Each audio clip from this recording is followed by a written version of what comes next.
not getting me means you have not got me, for whatever reasons. Yes, but what I'm trying to put, Honorable, what I'm trying to put across is, it is happening and happening, and I think we should draw a line. The only way your name can appear as absent with permission is when permission is granted. Now, members can absent themselves because it has been the order, but it has been abused. People don't come and they will say absent with permission, absent with permission. And we are more often than not, we are not even aware. Sometimes we have challenges with even this, with quorums. So, Honorable Speaker, can you tell us exactly, apart from calling your number, where else can we get access to you, please? Because I tried calling your line, it was ringing, but I think you were busy, you couldn't pick it up, and I felt that was the only situation that I can get access to you. Thank you. What I'm saying is, to access my office is not only through me. You can access it through them, through the Deputy Speaker. You can do a lot.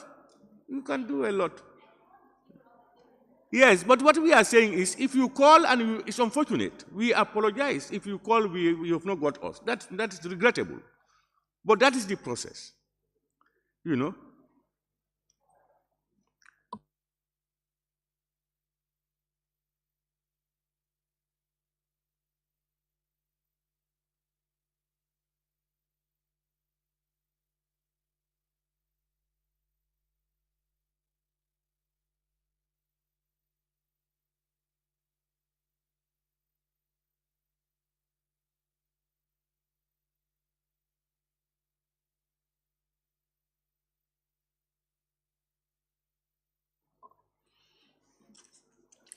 All right, Honorable Member for Sanimentary, we will move your name from without permission to permission, with permission.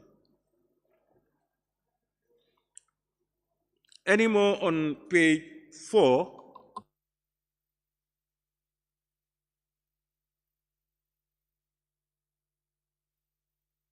We now move to page 5. Honorable Member for Woolly East. Yes, page 5, just little typos there. First paragraph, first line. The Honorable Member for Foni Councillor, we need to put it in a past tense, moved. Yeah. And then question put and agreed to, first line. Standing Committee on Human Rights. Which one? Which one on first line? Question put and agreed to, the first paragraph, the first line there. Yes. Standing Committee on Human Rights. The on is mission. Standing Committee on Human Rights. It's in there. Honorable members, on page 5, number 1, Roman 1, the first line, Honorable Member for Foni Councillor moved a motion, M-O-V-E-D. It takes the past tense. And then questions put and agreed to, you look at it, it's almost the second paragraph. The bill was committed to the Standing Committee on Human Rights, Thank you, Honorable Member for Woolly East. Any more? Honorable Member for Lower Salu. Yes. Again, the question put and agreed to Roman number 2. Honorable Member for Lower Salu move emotions. Is not. Sorry.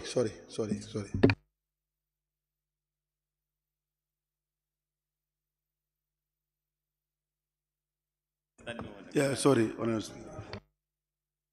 We now move to page 6.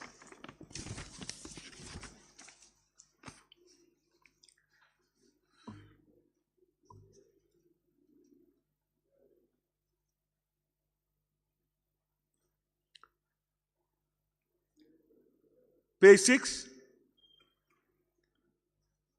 All right. We now move to page 7.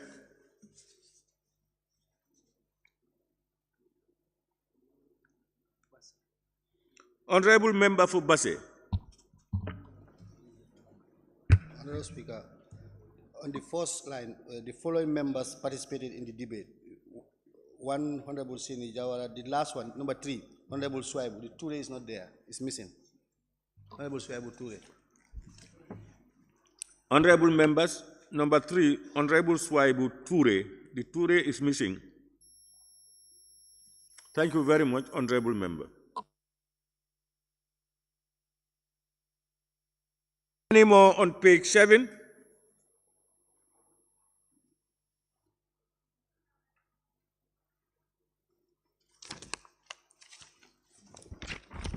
We now move to page 8.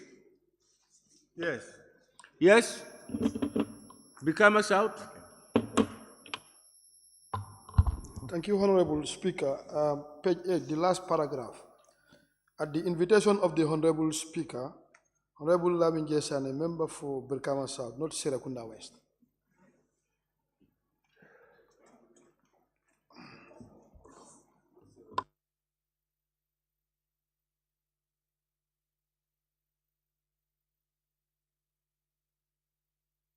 Honorable members, end of debate on page 8. At the invitation of the Honorable Speaker, Honorable Lamin Gesane, member for Brikama South and not Serekunda West. Yes, Honorable Minority Leader and member for Brikama North. The same page 8, the second paragraph, the last word, I think is supposed to be seconded the motion, not report.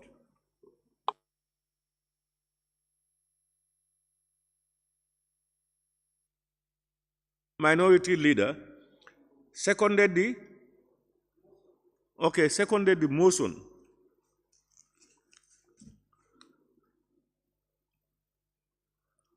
Honorable members, that's the second paragraph on page 8. Last word, seconded the report, seconded the motion.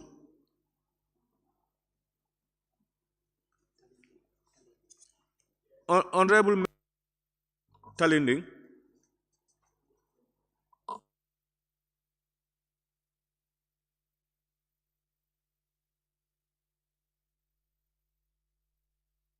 Yes, that's done. On second paragraph.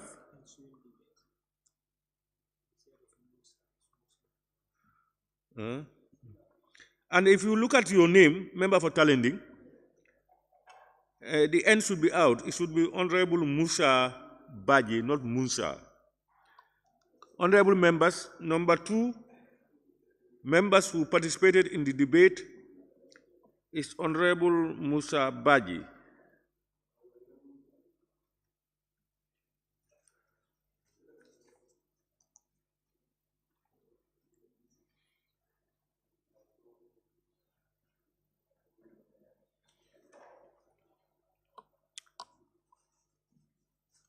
Honorable members, we now move to page 9. Honorable member for Sani Mentoring. Honorable Speaker, I will take you a little bit back to page 8, end of debate. Page 8, instead of moving to page 9, where it reads end of debate, and at the invitation of the Honorable Speaker, Honorable Lamin J. Sane, member for Serekunda West.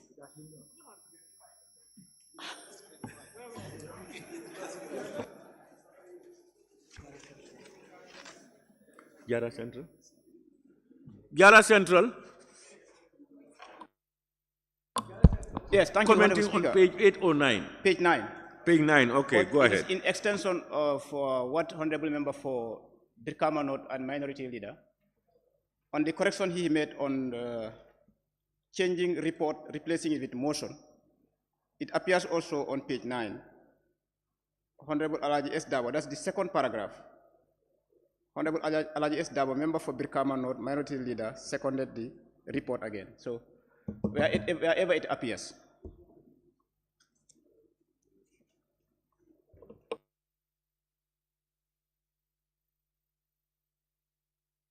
Thank you very much, Honorable Member.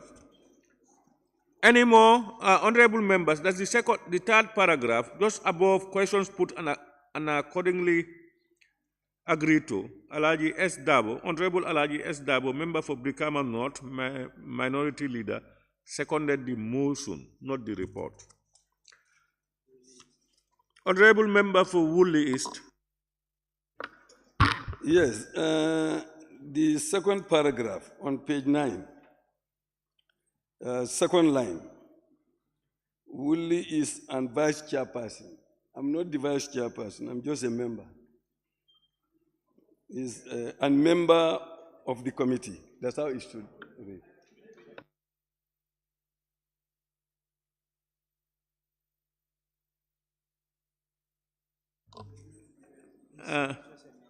All right, and a member of the committee. Woolly East, and member of the committee.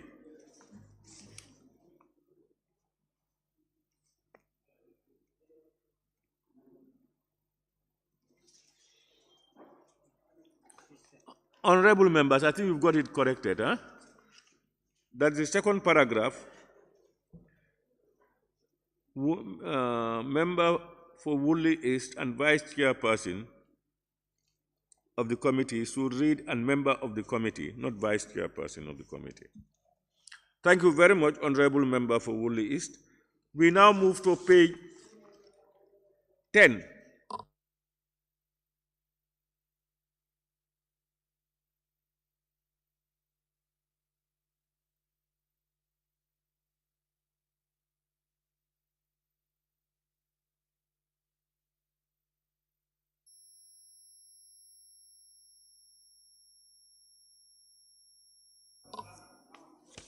Yes, honorable member for Jara.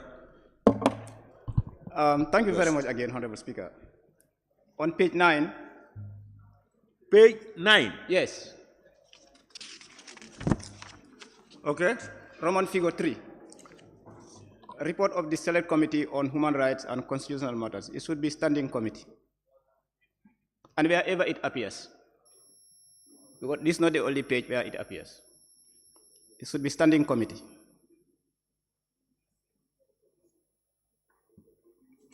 Thank you.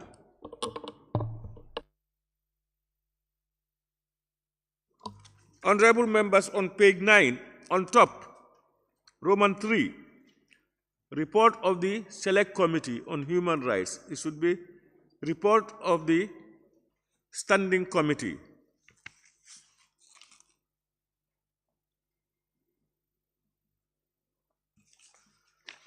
Honorable members, thank you very much, honorable member. We now move to page 10.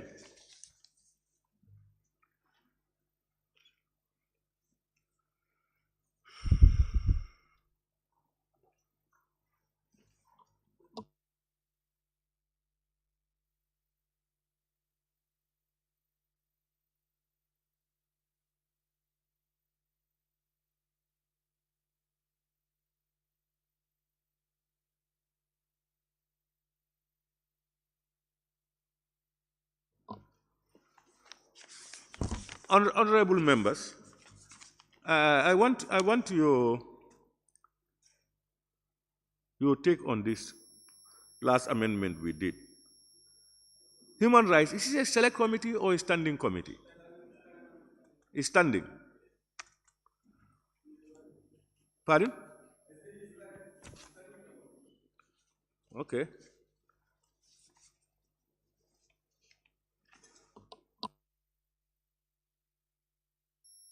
Members, we now move to page 11.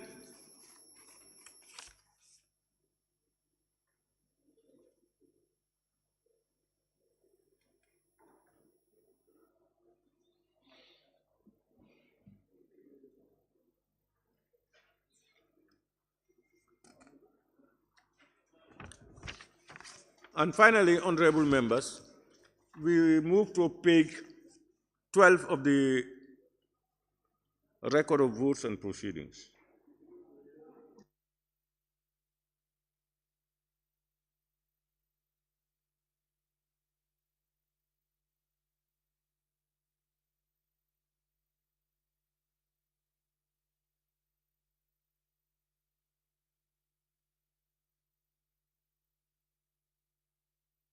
Have you seen it? Yes, page 12 now. Even mine, I had it. It was clipped down. I'm telling you about the reclip. No, not that. No comments on page 12. Thank you. Page 12. Lower Salum. Honorable Speaker, sorry for bringing you back. Honorable Speaker, page 6. Sorry for bringing you back. Sorry. Page 6.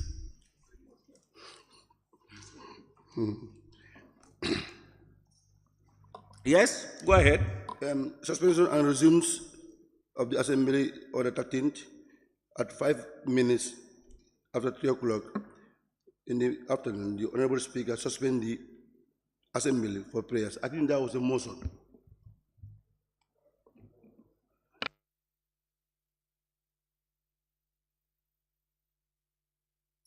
You mean to go for lunch and prayers? That was a motion, yes.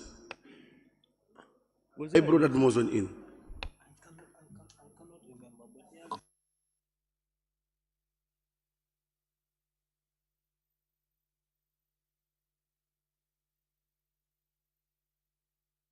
No, but you know, if you look at the Order 13, invokes the power of the Speaker to suspend or adjourn the sessions. I don't know what exactly happened on that day. Was there a motion? Yes, I raised the motion. Honorable Member for Jara Central second the motion.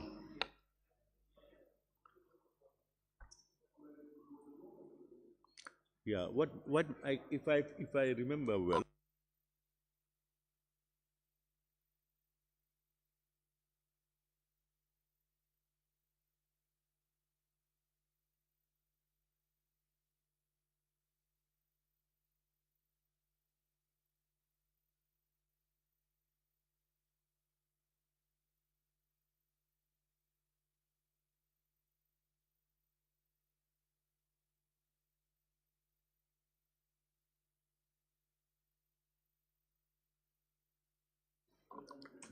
All right, honorable members, the table office will look at it and do their corrections accordingly.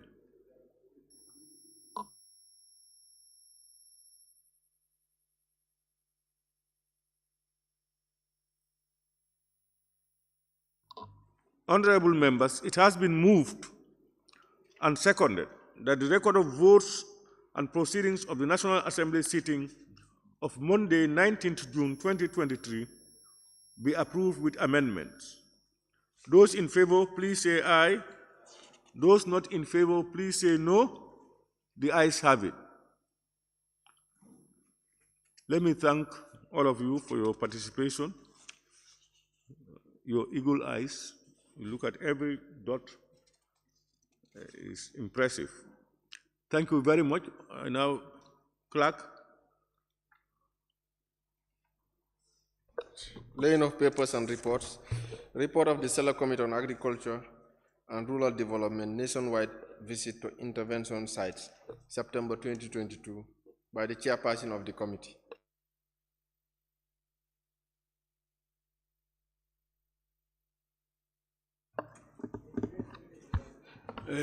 Motion, Honorable Speaker.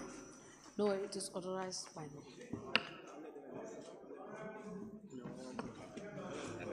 Honorable Member for Lower Salem. Yes, as a member of ABC, we agreed on reports to go 1 hour and 5 minutes for each member. Yes, 53K. Are you moving a motion? If you are moving a motion, just move it. Yes.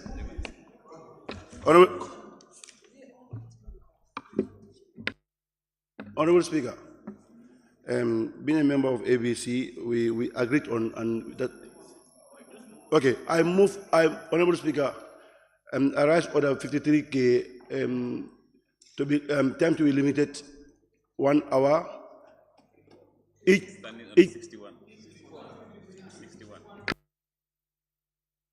61K, yeah? 61-2, Honorable Speaker, to move the motion 61-2, each time limited 1 hour and each member 5 minutes. Any seconder, honorable members? Honorable member for Nyanija. Honorable Speaker, motion seconded. Thank you. Honorable members, it has been moved and seconded that the Honorable Assembly limits the time on all the reports and the deliberations of members.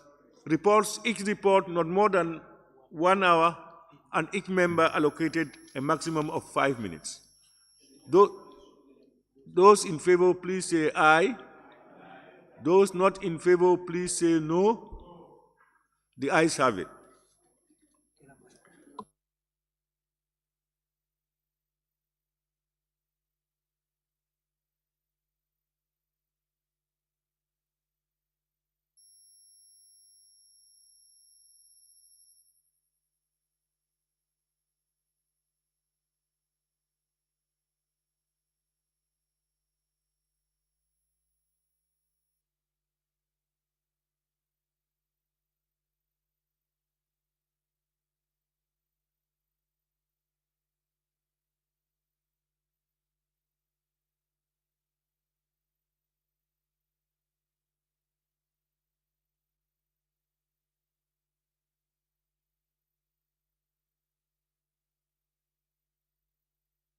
Honorable members, I now invite the Honorable Chairperson. Is the Vice Chair, am I right? The Chairperson, I understand, is not in, and the Vice Chairperson, Honorable Amikoli, is supposed to table the report. Yeah. Thank you, Honorable Speaker, for giving me the floor to lay this report assigned by my able chairman.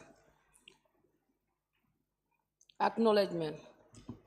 The Select Committee on Agriculture and Rural Development sincerely appreciates the Office of the Clerk for the facilitating the tour, which was completed successfully. The committee extends gratitude to the project director of CPCU and all regional directors, as well as the honorable members and support staffs. The following members of the committee are as follows: Honorable Omar Dabo, the chairperson; Honorable Amikoli, vice chairperson; Honorable Lamin Jesane, member; Honorable Yaya Sanya, member; Honorable Asanture, member; Honorable Omar Jame, member; Honorable Yunus Abah, member; Honorable Mfalde Kora, member; Honorable Sieni Jawara, member; Miss Alari Jilen, committee clerk; Mr. Ibrahim Abba, communication officer; Mr. Mfansu Bojan, driver. Introduction. In fulfillment of our tour as a committee mandate, in the accordance with Section 109, subsection 2 of the Constitution of the Gambia and Clause 97(1) to Clause 97(2)(b) of the National Assembly Standing Orders, the Select Committee on Agriculture and Rural Development embarked on a 6-day tour of selected agricultural product investment sites nationwide. The site visitors fall under the purview of Roots Graph P2RC, Rice Value Chain Transformation Project, RRVCDP, project under the Ministry of Agriculture. Several recommendations in this report emanated from observations made by the committee during its visit. Honorable Speaker, I would like to give the key information about the projects we visited. The Gambia Inclusive and Resilient Agricultural Value Chain Development Project, GIRAF, the project development of the objective. It is promote the development of inclusive, resilient, and competitive agricultural value chains, focusing on the smallholders, farmers, and agribusiness in project-targeted areas, promoting modern agriculture, irrigation in women and youth-led agribusiness farm. Building on GIRAF achievement, this sub-component will promote the development of new agribusiness farm led by women and youths, targeted age 18 to 35. This business will be equipped with the greenhouse and modern irrigation technologies to produce horticultural crops using climate-smart practices. The Rice Value Chain Transformation Project. This project aims to contribute to food and nutrition security, enhance economic growth by reducing rice importation. The objective is to improve income, rural livelihood, food and nutrition security, and contribute to poverty reduction through increasing commercialization of rice. Coverage area are CRR North, CRR South, and URR. The Select Committee on Agriculture.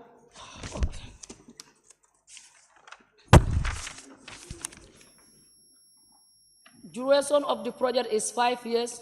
Project financing is 5.54 million units of accounts. Project executive, Ministry of Agriculture, CPCU. Project implementation is PIU. The committee visit first engagement was at Kanuma, North Bank region. The committee began engagement with stakeholders in agricultural sector on the status of project and program with a stop at Nyomi Kanuma in the North Bank region. Members of the committee took note of presentation of women on the aspect of the horticultural garden and that of adult literacy programs. Garden project. The women informed the committee that the garden project is a continuation of the intervention by NEMA project. As a result, the root project is taking it from where the NEMA project stopped. The NEMA project constructed defense storage facility and water reservoir for the garden. The roots project began with the installation of borehole and standpipe across the garden. It also provides seeds, garden tools, and technical support for production to begin. As of the 2022 rainy season, the community cultivated crops like okra and watermelon, etc. Challenges. Size of the garden is 4 hectares. The women highlighted that the garden size is small, that it does not cater for the need of the entire community. They say that there is additional space that could be fenced and be added to the garden. Market. The women expressed concern on the availability of market. They hope with a reliable market, they will earn a fair return from their investment on the garden. Adult literacy. The adult literacy program enrolled 25 participants. The women demonstrated mastery of their alphabet and numerals as example of progress in programs. Yalali Tankonjala. The horticultural garden model visited in Nyomi Kanuma is similar to the project in Yalali Tankonjala in the aspect of fencing, irrigation facility, crop production, and project funding. In this community, just like in Kanuma, the Roots project is yet to construct the overhead water tank. According to the project staff on the ground, that aspect of irrigation infrastructure has been contracted to the Gambia Electrical for a 6-month deadline. Challenges, overhead tank. The women working in the garden are looking for the completion of irrigation infrastructure as they are hoping to start nursery bed to enable them continue production from the rainy season. Issue with fencing. The women reported some damage on the garden fence, which resulted from falling of a tree during windstorm about a year ago. The storage facility. They reported that the roof of their storage facility was blown off during the windstorm about a year ago by the time visited. Office of the Director of Agriculture at Kerewan. The committee called on the Office of the Director of Agriculture for North Bank Region at Kerewan to brief him on the aims and objectives of the tour and solicit his observation on the projects began visited. The Director, John Mendes, shared a hard copy of the, Honorable latest member. activity. Yes, minority. On the motion that I just want to observe, based on the motion that we took earlier on, for the committee to have 1 hour. So if the mover want to go by the space without summarizing, members will not have any time to debate. We have only 1 hour allocated to the committee. Yes. Thank you, Honorable Minority. Honorable member, you can continue. Thank you, Honorable Speaker. From the Office of the Director, I can go straight to the challenges.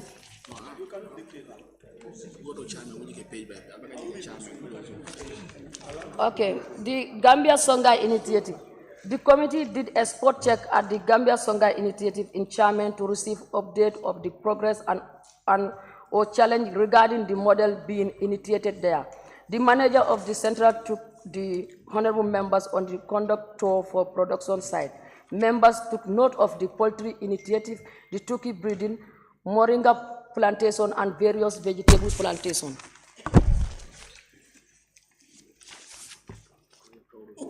Kaur Cold Store.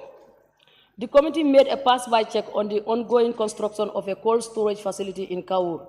The facility was at the well length at the time of the visit, where there were enough bricks on the ground to complete the work. The committee noted that the construction was slow. The main project staff were not on the ground to give detail of the project and reasons for the slow progress. The workers on the brick making explained the availability of their work in the area. Apart from the cold store, they said they are capable of producing bricks for members of the community on commercial purpose to create employment and income opportunity, mainly for the youths. Roots Project Balangar Animal Drinking Point. The challenges on the animal drinking points.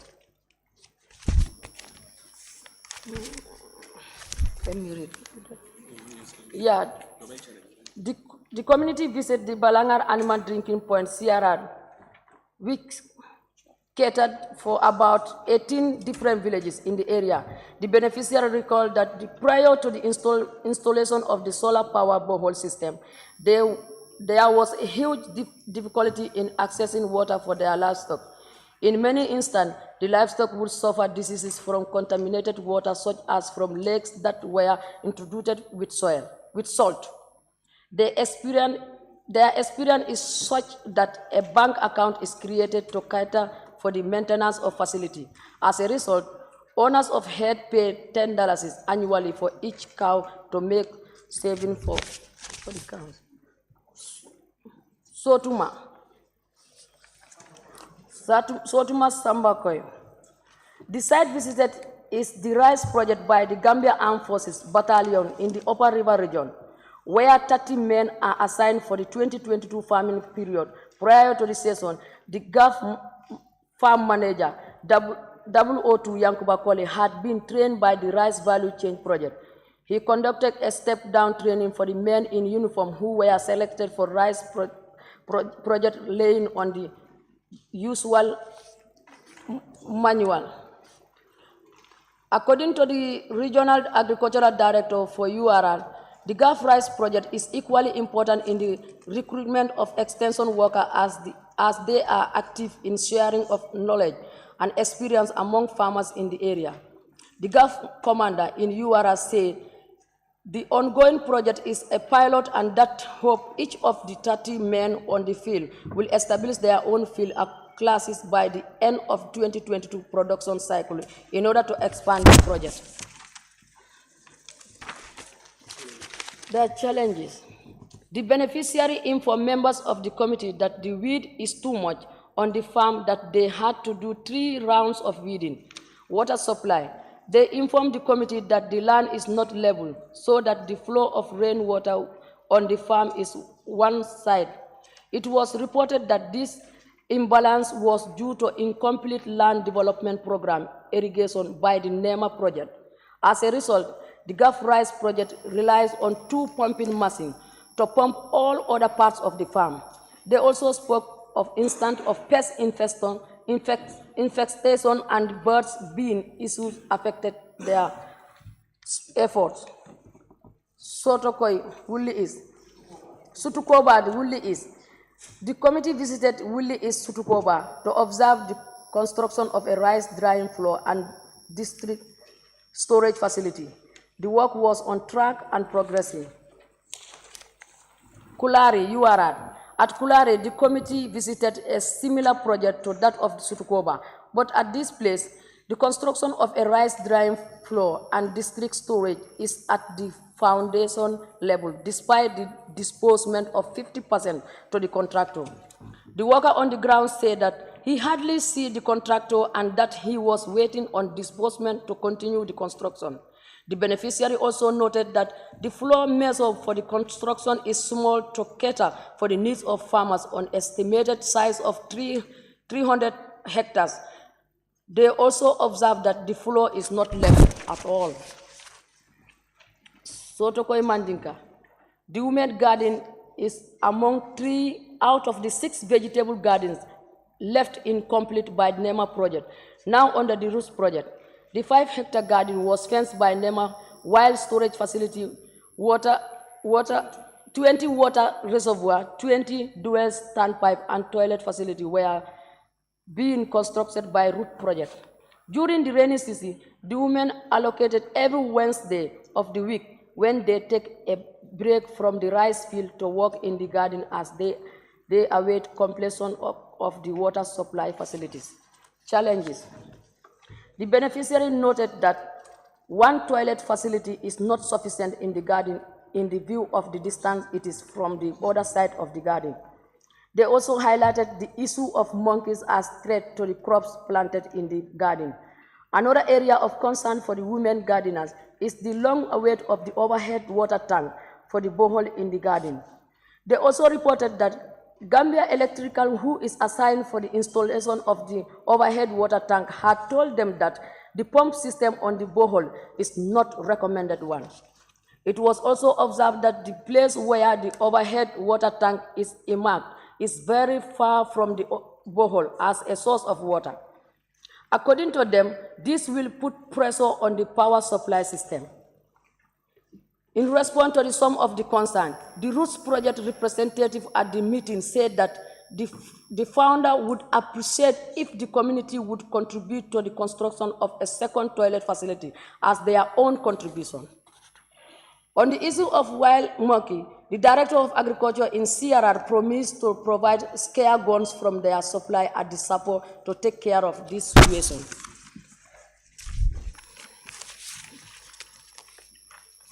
Sankule Kunda. The community had a brief stop to Sankule Kunda at the request of the village community to bring to the attention of the NAM status of the work on the village rice field. The rice field under the rehabilitation were originally a NEMA project that is now taking over the Roots project. According to the Sankule Kunda village community, it is a 6-month project that aims to rehabilitate the irrigation system, canal and pumping machine, and plowing of the field. Challenges. The villagers expressed dissatisfaction with the level of progress by the contractor PABI4. According to them, the staff is neither committed nor regular at work because of financial issues. They also reported that the bulldozer operator would use lack of fuel as an excuse for not going to the work. They also blame a poor seasonal harvest on the poor irrigation system, which was further interrupted by the ongoing work. At the time of committee's visit, there was not hope that the work would be completed within the agreed 6-month period. They brought to the attention of NAMS that not all the fields were plowed at the time of the visit. Janjambure Nyantelle.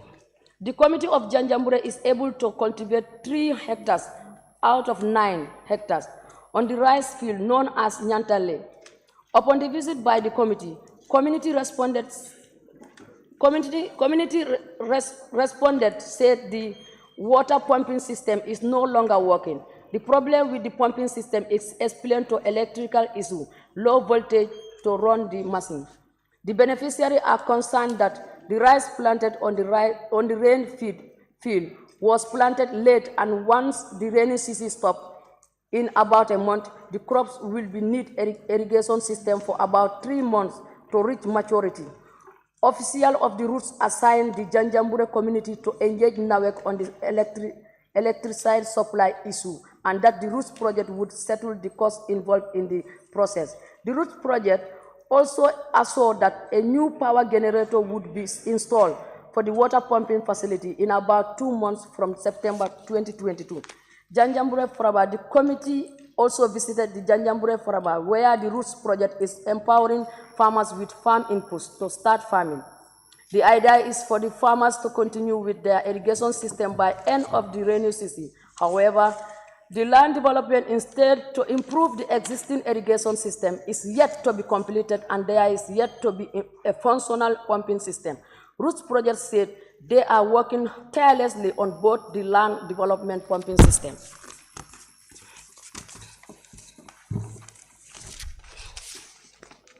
Honorable Speaker, we also visited the staff regional director of Lower River Region. The challenges they expressed to us is that the director explained that there is a high cost of power supply, which is not paid by the ministry, and this caused him personally to pay $15,000. He also highlighted the lack of mobility for his office and how difficult it is for staff of the directorate to live up to expectation due to mobility issue. As the director explained, all project proposals for the region are forwarded to the ministry for approval, and that the region is not consulted in terms of budgeting for the region. Giraffe.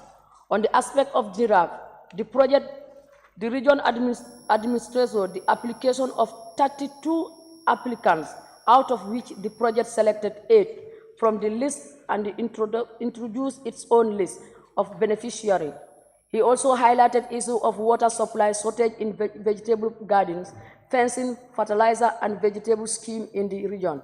The Roots Project coordinator in Lower River Region highlighted some of their achievements, such as capacity building, distribution of seeds, capital, and administration of matching grant among different beneficiaries in the region. Challenged. She reported that other donors are yet to be bought living, effort alone with the funding. As a result, the project received $1.5 million instead of $8 million budgeted. For the first year, she noted that major activities such as land development are delayed as a result of disbursement challenges. Jara Soma, a cold store, is the same as that of Kaur. The committee noted that the construction, which started in May 2022, is somehow slow, but the project staff on the ground said that the lifespan of the construction goes up to December 2022. The beneficiary hold the farm believe that for production to improve, there must be a market for the produce. They also urge the need for value additional initiatives. Chiang Manduar. The women gardeners at Manduar in Chiang West presented before the committee their vision journey around the vegetable garden project. Among the immediate needs, according to their presentation, they demand the garden tools and access to market for their products. They see the need for a road network as one of the immediate concerns. In the future, the women are hopeful that they could procure a vehicle that would be responsible for transportation of their produce from the garden to the market. As of this season, they have expanded the garden from 25 beds to 50 beds per person to cater for the demand for farmers in the area. Challenges. Some of their challenges are high cost of quality seeds, that is F1 variety, for production, lack of garden tools, lack of access to market, and poor road networking and water shortage. Chiang Keneba. At Keneba, the committee visited this structure for the animal breeding, which include their housing treatment site, poster production, and storage facility. The manager of the Walik noted that the staff capacity is good and the center is fit for the purpose. They produce good breeds of large and small ruminants from which they supply farmers in the region. They also deal in animal byproducts such as milk, from which they generate income for reinvestment in the center program. Challenges. The manager of Walik highlighted the lack of sufficient funding for their plans and programs.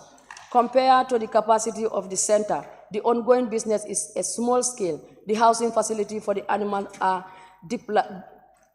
dilapidated, and in some cases, it is not fit for the purpose. They also reported that the management cost is so high that the staff are compelled to soldier a lot to keep the place ongoing. Road project in Fonyi Tampoto.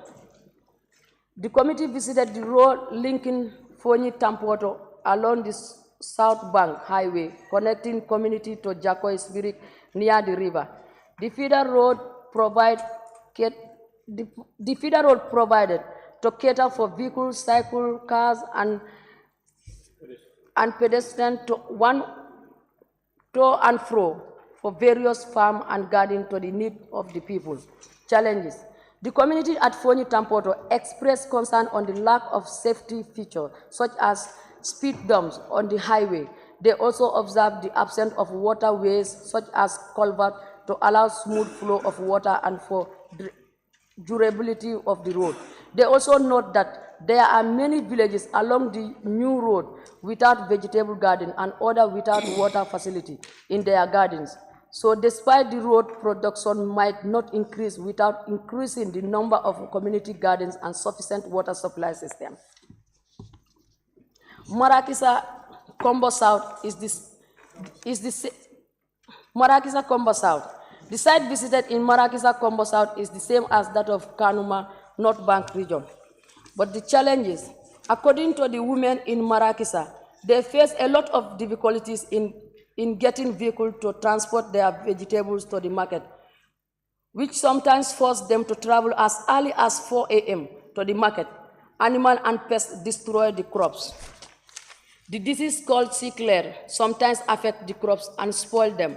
Getting a place in the Brikama market to sell their vegetable is also another problem.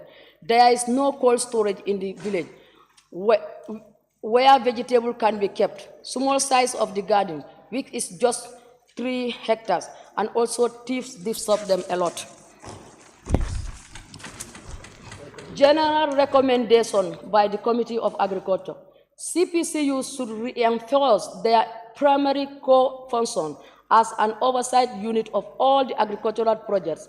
They should ensure that the project deliverables are achieved on time and with quality. The ministry should ensure that CPCU works according to their mandate and terms of reference to ensure proper implementation of agricultural projects. The Ministry of Agriculture, CPCU, and the contract community must ensure strict compliance with the contract agreement signed with the contractors. Disbursement rates should match with the percentage of work done with the quality and continuous monitoring by the CPCU. In the interest of continuity, the project should be managed by the personnel of the institution of the Ministry of Agriculture, and those personnel should not necessarily leave their designated offices. All the contractor fund wanting should be prostituted and be banned completely from having government projects. Ministry of Agriculture and CPCU should ensure sharing and complementary of projects. All information on projects should be filtered down to the affected regional directories, which are the project documents and contracted agreement, to ensure proper monitoring on all ongoing projects within their regions. All incomplete projects with contractors that do not meet their timelines should be completed on or before December 2022. Thank you, Honorable Speaker, for giving me the floor.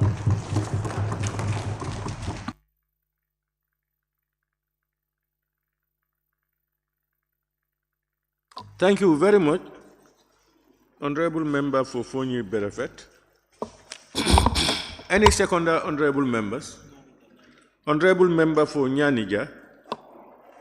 Thank you very much, Honorable Speaker. And then, thank you very much, Honorable Member for Fonyi. I rise to second motion on the report of the Agri Select Committee. And I actually want to take this opportunity to just to contribute. Honorable Speaker, if you look at section 102 of the Constitution, that is additional functions of the National Assembly, gives us the power to perform oversight. This report is very dear to my heart because coming from Sierra North, Nyanija, whereas what we know predominantly is farming, and that's where agriculture lies, looking at the challenges and then whatever that is contained in this report is so disheartening, honest to God. I have to admit, a lot of challenges as highlighted in the report. Incomplete works on projects, absence of project staffs, community members, dissatisfaction of projects taking over a project. This happened only in the Ministry of Agriculture. So, as far as we have the powers, the constitutional powers, responsible of performing oversight over government institutions, ministries, departments, and agencies, I think it is incumbent upon us to do what is right. And then I think it is apt for the select committee to go out on tour, to visit and see for themselves firsthand what is prevailing in these project sites. And then coming up with this report, I think the report is well detailed, explains some of the facts, but it's a bit lacking as far as I understand, to mention all the details as they are. You have to mention fully what actually prevails, because you cannot tell me project taking over a project on the achievements, whilst you don't tell me the achievement of that project. Like they said, Giraffe's project's achievement, the other project is taking over the, I don't just understand. And if you look at the recommendations that they have made, I expect if committees come present their reports, give us recommendations that will be binding to the ministries, departments, and agencies. But looking at this, definitely, they are good recommendations, but I think we could have done better to make it more binding so that we can have a monitoring mechanism that we can develop out of this, monitor it quarterly, monthly, to make so what we recommend is implemented, and whereas it is not been implemented by the ministries, departments, of agencies, we know the reasons why they cannot be implemented. Because the essence of going out for oversight is to make sure we make change to the lives and livelihood of the people that we represent. Honorable Speaker, with your permission. So, Honorable Speaker, in a nutshell, I want to thank the committee for engaging on this oversight, and equally recommend them further. If you go out on tour, please make sure you bring us a very good report, maybe better than this one next time, and with very strong recommendations that have very strong resolutions per se, to make sure we implement this and monitor accordingly. So thank you very much. Thank you, Honorable Member for Nyanija. Honorable members, I now put the question. It has been moved and seconded that this Honorable Assembly do consider the report of the Select Committee on Agriculture and Rural Development nationwide visit to intervention sites in September 2022. Those in favor, please say aye. Those not in favor, please say no. The ayes have it. Any honorable member who wishes to take part may now do so, beginning actually with the minority leader and member for Brikama North. Thank you very much, Honorable Speaker. I would like to thank the mover of the motion for ably presenting this report. As alluded by the previous speaker, this is a good move. People are crying a lot with failed projects as far as agriculture is concerned. And partly, National Assembly can be blamed for whatever failure of the projects. What we can do to save and protect the projects is to conduct oversights. And when we do so, all the loopholes that we come across, inform the National Assembly adequately, and thereafter make strong recommendations to the relevant ministry for them to take action to remedy the situation. Honorable Speaker, we've seen a lot of projects coming, the roots, the giraffe, the rice value chain, meant to change lives and livelihood. It is our fervent belief that at the end of this tour and the report later, the report will be guiding us to find solutions to address the shortcomings of these respective projects we talk about. However, before us, as my colleague before me observed, the recommendations that are embedded here are general. I would expect each of the projects should have specific recommendations. Each of the villages or communities where you have the projects, where the challenges are highlighted, there should be attacked specific recommendations as how to address those challenges. But honestly, that was lacking. I would recommend the committee, if they are to go for this oversight, what we want to see is the implementation of these projects. Rules is for 5 years. When did it start? What are they as far as implementation is concerned? What is your assessment in terms of performance? That is lacking here. If we fail to do that, we will not strongly hold on to the next of these projects and to ensure effective implementation. The committee needs to do more to enrich this report. We need to do more to see more on giraffe, stage of implementation and performance. Likewise routes, likewise the rice value chain. These are projects that are meant to improve lives and livelihood of the rural people, that we cannot just allow to go just for the sake of projects. Honorable Speaker, I submit.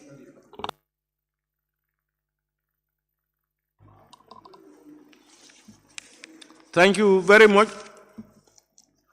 Honorable Minority Leader and a member for Brikama North. I now invite the Honorable Member for Kiang West. Honorable Speaker, thank you very much for giving me an opportunity to participate in this important exercise activity. But I think I owe the committee a very big thank to say thank you very much for taking time to go around and carry out this exercise. But then I nearly withdraw my intervention because of the intervention by the minority leader. Honorable Speaker, I just want to look at the rice value chain transformation project. On your permission, it reads, this project aims to contribute to food and nutrition security and enhance economic growth by reducing rice importation. The project is to improve incomes, rural livelihoods, food and nutrition security, and contribute to poverty reduction through increased commercialization of rice. And the coverage, CRR North, CRR South, and URR. It says duration is 5 years. When did the project start? How far have they gone with the implementation? What is the status of this? So that we can definitely assess to say the project implementation is in line with the duration of the project. And how far, what is the percentage implementation of the project? How much fund has been disposed so far? Because if they are at 5% of the implementation of the project, and out of 5 million, if 2 million or 3 million is being disposed, which means we would come up with certain assessment to say whether the project fund will be able to complete the project or not, and what have they done. So this is definitely very important. And we did not know when has the project started and when is the project ending, so that we can definitely assess the status of implementation of the project. Honorable Speaker, the adult literacy, which they have talked about here, sadly what they've talked about, what they have given us as our adults were learning, what their assessment is that the adult literacy program enrolls 25 participants. the women demonstrated mastery of the alphabets. Is it Arabic alphabets or English alphabets? I don't know what benefits will that have. Alphabets. Phonics. Phonics, is it in national language? I don't know. Numerals as examples of progress of the program.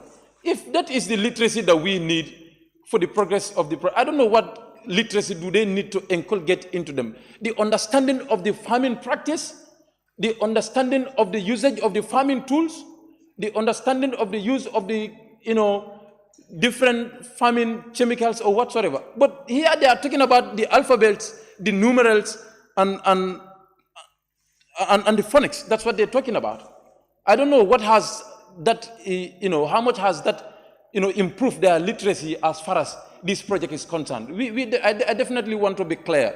How much has these alphabets, the numerals, and the phonics contribute to the women's mastery of this area, of the area? And the pictures are not actually also informing us. The pictures are not actually informing because the pictures are not really clear. So we have not seen anything on that, on the pictures. Those pictures are not clear. So you cannot see anything as far as the pictures are concerned. And they are very important on the report because it enriches the quality of the report. And for all other garden projects, I want to say, agriculture, all our intervention cannot be vegetable garden. And for how long we've been intervening into vegetable gardens and they are failing over and over. Can we revise these interventions and we see another intervention which could be very lucrative, but not only garden projects. And somewhere you have talked about watermelon in a garden project. Watermelon, if you put a watermelon in your bed, it goes to 10 beds which are not yours. I don't know how is that happening in those gardens. Whether there is a special area for watermelons, I don't know. Honorable Speaker, thank you very much.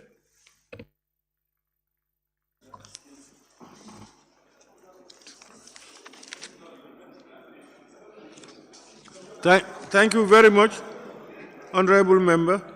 I now invite Honorable Nominated Member Keba Lamfufona.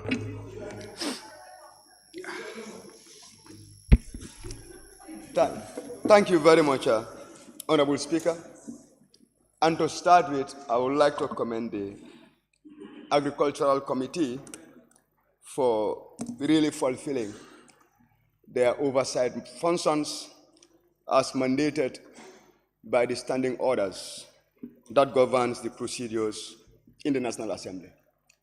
Honorable Speaker, a few days ago, I did stand here and say that as a National Assembly, we need to have an in-depth analysis as to how do we also contribute to the failures of some of the ministries, departments, and agencies. In particular, the Agricultural Ministry. And today, if at all, the Agri Committee comes with a report, we should do justice to it. And fundamental to that is what do we have in the report itself. Honorable Speaker, it's gratifying to note that the Agri Committee have visited over 16 communities, and all the 5 projects under the Ministry of Agriculture were also visited.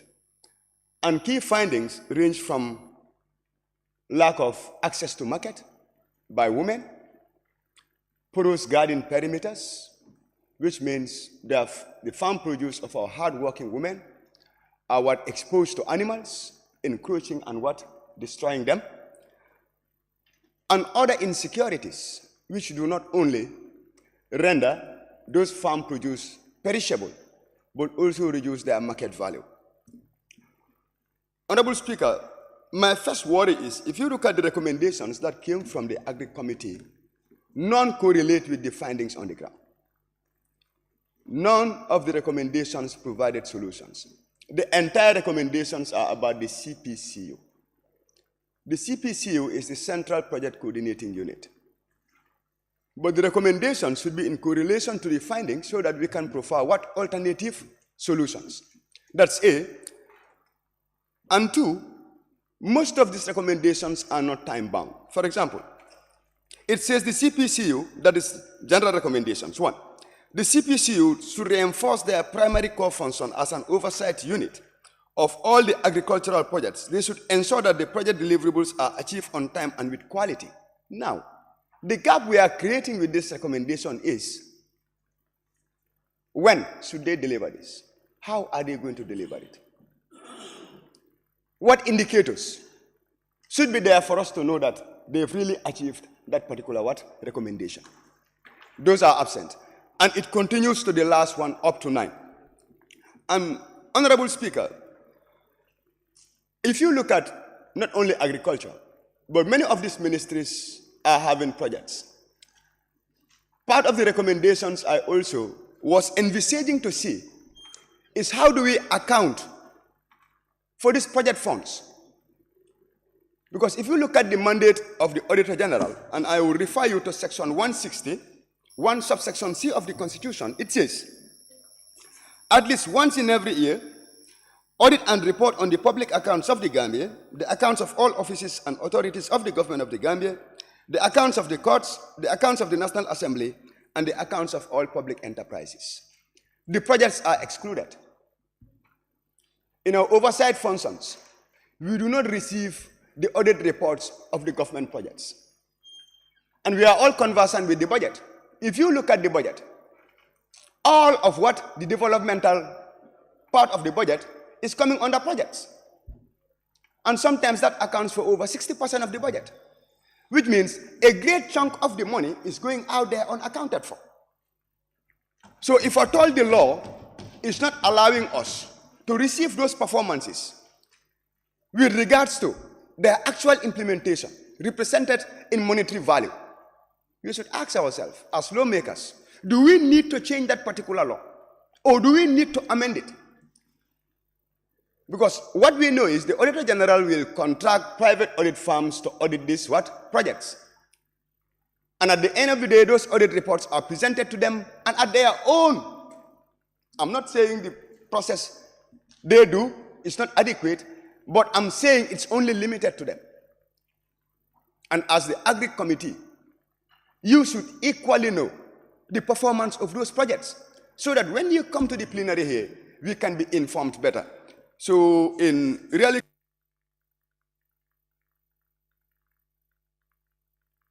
thank you. No, it doesn't. Thank you very much, Honorable Member, nominated Member Keba Lang. I now invite the Honorable Member for Sani Mentoring.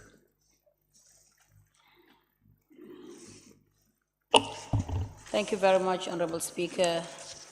And also thank you very much for the Committee on Agriculture for fulfilling your constitutional mandate for going around throughout the country as said by the committee to do an oversight function. Honorable Speaker, on the NEMA project, I asked the committee what was the financial status of the NEMA project before phasing out and then handing over to the Roots Committee. And equally, Honorable Speaker, since the committee had ruled out for presenting a very comprehensive report, I advised the committee to do better next time, because in their report, I haven't seen any part that they've mentioned or which the committee, the report captured any side of Combo North. And I believe Combo North, more especially Sani Mentoring, is also part of the Gambia. And I believe they're also doing agricultural work. On that notable Speaker, these are the few notes, points that I've observed, and I expect the committee to do better on those areas next time. Thank you very much. Thank you very much, Honorable Member for Sani Mentoring. I now invite the Honorable Member for Woodley East. Okay. Thank you very much, Honorable Speaker.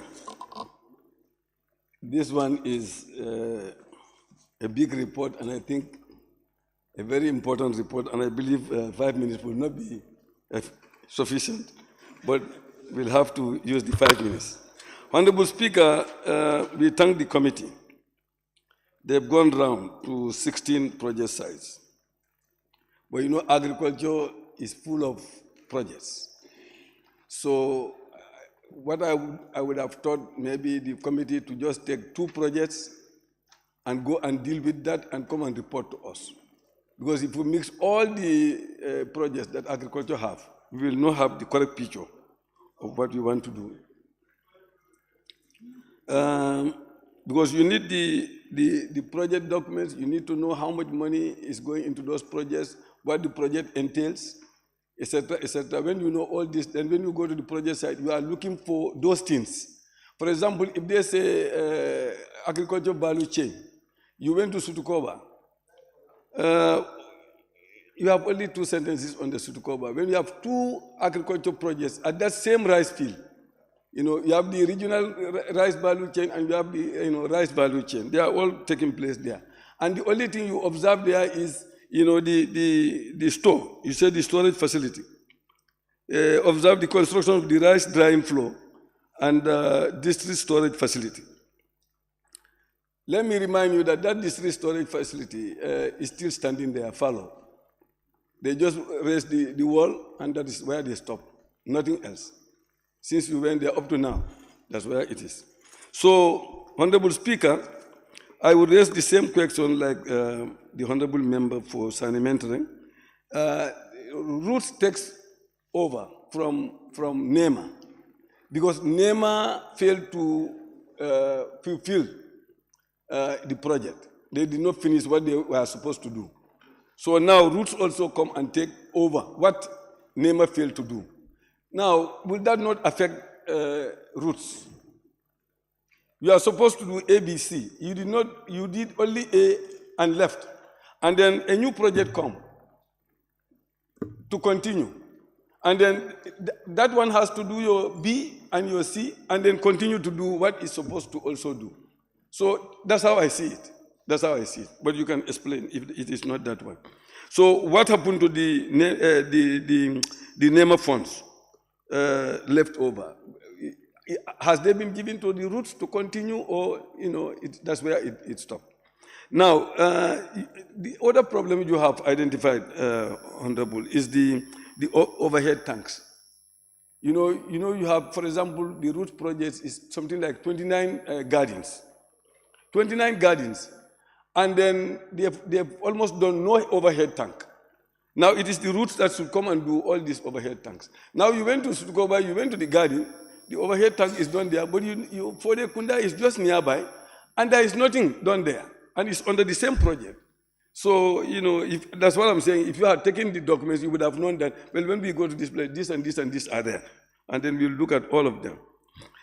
Honorable Speaker, the committee,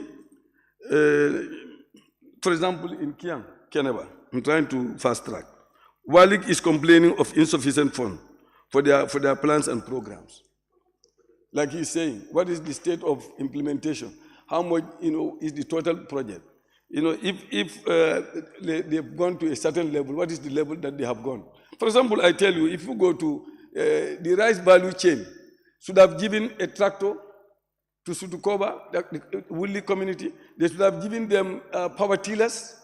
They should have given them water pumping machines. They should have given them a drying floor. They should have given them, they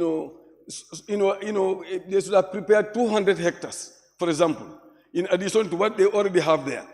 But all what I am just mentioning now, not anything is given to them.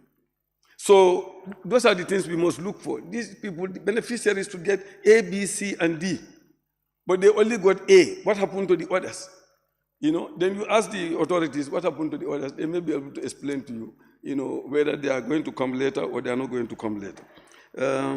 Yes, I think, Honorable Speaker, apart from that, I would also adopt the recommendations that the committee has already done. I think the recommendation. Thank you very much, Honorable Member for Woodley East.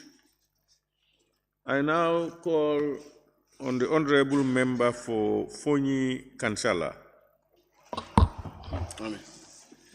Thank you very much, Honorable Speaker.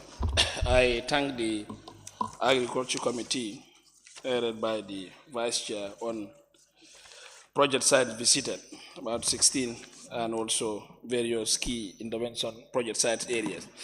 Honorable Speaker, I could see most of their recommendations. They have based it in one point, that is the CPC. Whereas, as per their visits of some of the road project sites, they've seen the road like Tampoto, where they have challenges, but in their recommendation, it's not slated, it's not put in as general recommendations. So are we saying that their visit is just to go around and see, and part of the recommendation is not even stated? I think they should also capture that and push it to the ministry to see how best they can affect that particular roadside. And again, also a complaint in Marakisa, done where you could had a lot of participants in terms of teaching and learning, adult literacy, and how far can they read and write in that particular literacy, and how is their stage in terms of effective functioning, in terms of managing their own income in the training that they have been through. And the other thing also, if you look at the Sotuma Kai, the military rice field, they know the problem, that the land is not at a level and they have a whole lot of challenges. What is the take of the committee? It's not spelled out to see how best. You could say a project intervention side, you could be counting projects. But again, all those projects, we could not see a befitting move to see that the committee serve as an advisory in terms of making sure, okay, this project is at this stage, and this is what we'll move into this, and this is what we recommend. So I think, so far we're concerned, we want the committee to add more recommendations to the project site visits. And again, also looking at the agricultural head office, where the agricultural director said he sometimes deep in his pocket to make sure he settle out bills of electricity. What went wrong? We need to know if our funds are not available for him to do all those functionalities. So if such issues are happening, I think we could see measures that we put in place to make sure we avert those problems. If not, I know in agriculture you have a lot of projects, but are those projects vibrant? Are those projects bringing us issues? And if you look at the whole aspects of their visit, fencing problem, water problem, land problem, these are issues that I think before you start your project, there must be proper feasibility analysis of the project. So if the project is feasible, you're talking of land is not clearly upside down, water is not available, how do you stage a particular project? So I think it's not the essence of saying, okay, Wuli Sotukoba has this project, Fulakunda has this project, the Nyomi Bakalar has this project. But having projects means something that is attainable. And we could see the defect changes of those projects. And when you look at the issue of Keneba, you realize that it is an animal breeding where they said, Keneba, if I could move up. Well, you realize that it's quite okay as per the level. But when you look at the challenges, plus what the project is all about, you realize that sometimes you doubt what went wrong. If you look at last part of it, says, they produce good breedings of a large and small ruminant from which they supply farmers in the region. They also deal with animals by products such as milk, from which they generate income for reinvestment into center program. But when you look at the last part of it, in the challenges, they said the housing facility of the animals are dilapidated, and in some cases it is not fit for purpose. They also report that management cost is high, that staffs are compelled to shoulder a lot to keep the place going. So I don't know what went wrong, into this project. So I think agriculture, we need to make a special prayers for agricultural department. It's sometimes.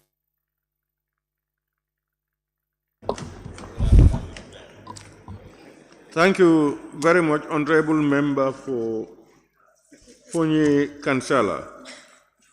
Honorable members, I have a lot more on the list. Time is up. I have no option but to call on the mover to respond to issues raised and wind up the debate.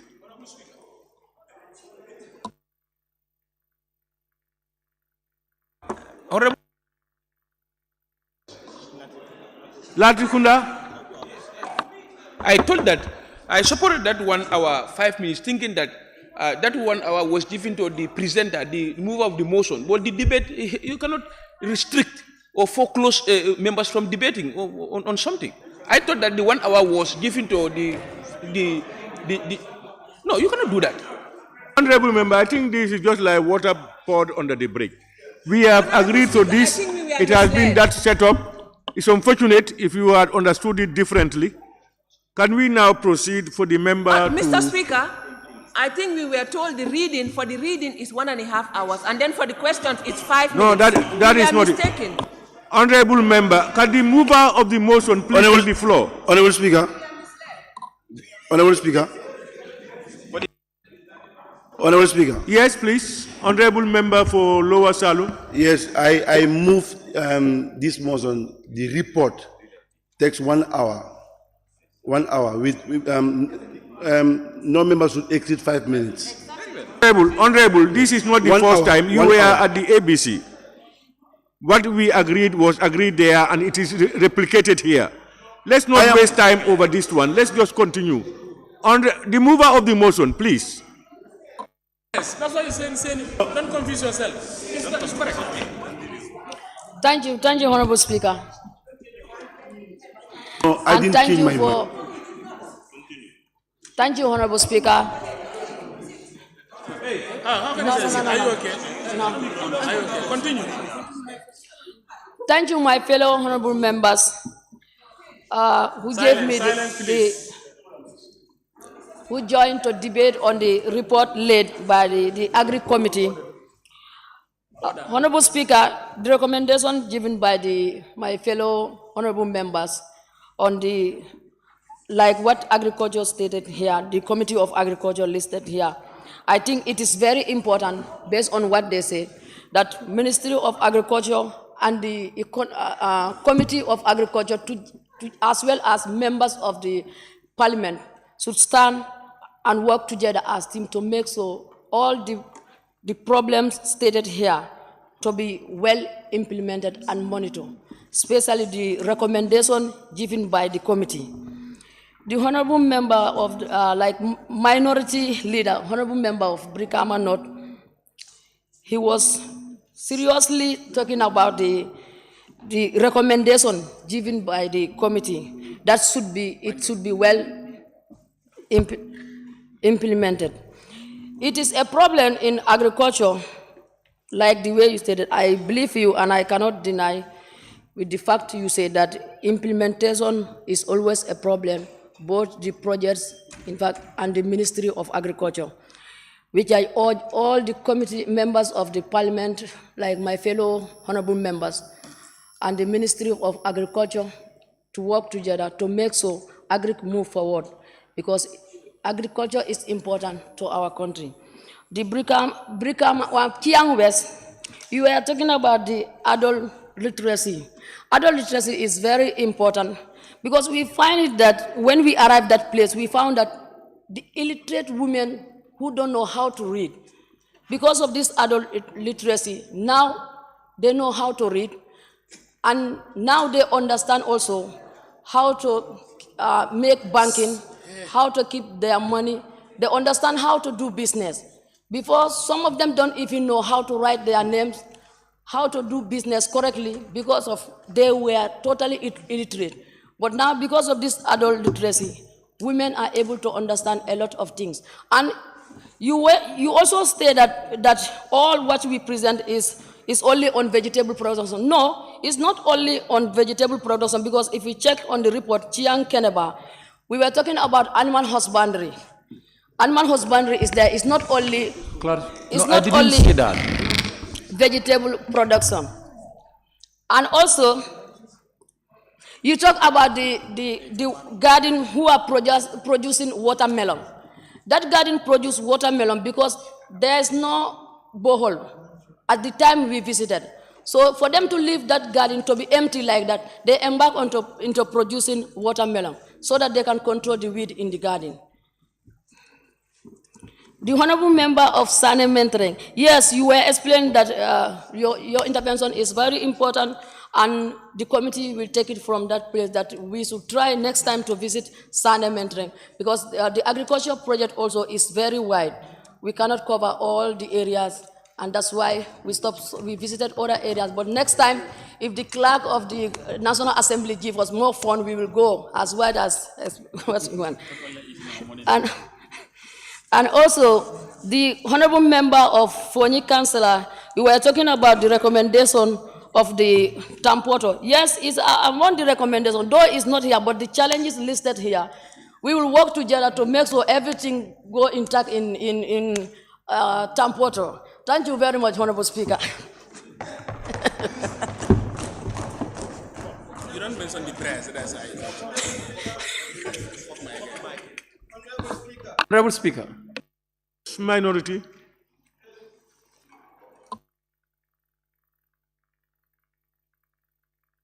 Turning to what I said in my debate, to make the report rich, it cannot go without strong recommendations. If you allow me, I want to move a motion, we refer the report back to the committee to go and work on the recommendation. Your work is good, but what is not rich is the recommendations. And that be attached a resolution that we can ensure strong implementation of the report. If you so allow, Honorable Speaker. There are no problems. If it is for the arrangement of the report and for better performance and oversight, you can put a motion to the members if they accept. Honorable members, I rise to move a motion 53K for the report to be referred back to the Select Committee on Agriculture to work on the reports and then make strong recommendation and resolution for consideration of the August Assembly. Honorable members, any seconder? Honorable member for Kiang East. Honorable Speaker. Kiang West, yes. Observation, Honorable Speaker. Honorable. I have an observation before the motion. Honorable Speaker, I rise to second the motion. And I want to make clarification on what the mover of the motion said. No, you cannot make clarification on the mover's motion. On record. Honorable member, you cannot make that clarification. The mover has moved the motion with an intent. If there is going to be any changes or intention for that, it's the mover himself. Honorable Speaker. It's the mover of the report who has just wind up the debate that I want to make feel clear, because she has accused me of saying something which I did not.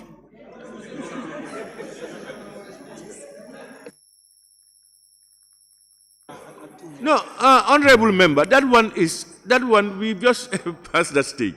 Honorable members, it has been moved and seconded that this August Assembly refer the committee report. Counter motion, Honorable Speaker. Pardon? Honorable Speaker. Who is speaking? Is member for Lower Salem. Yes, Honorable Speaker, give me a chance, please. Honorable member for Lower Salem, what are you saying?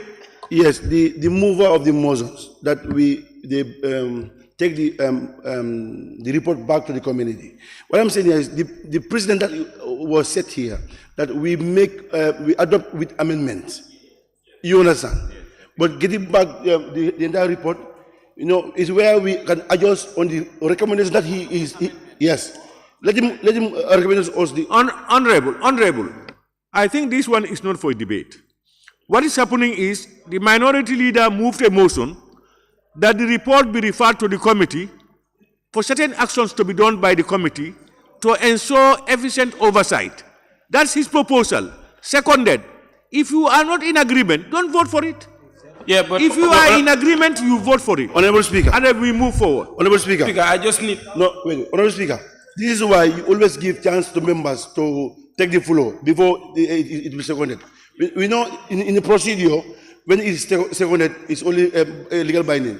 But the precedent that was set here, we approved with amendments.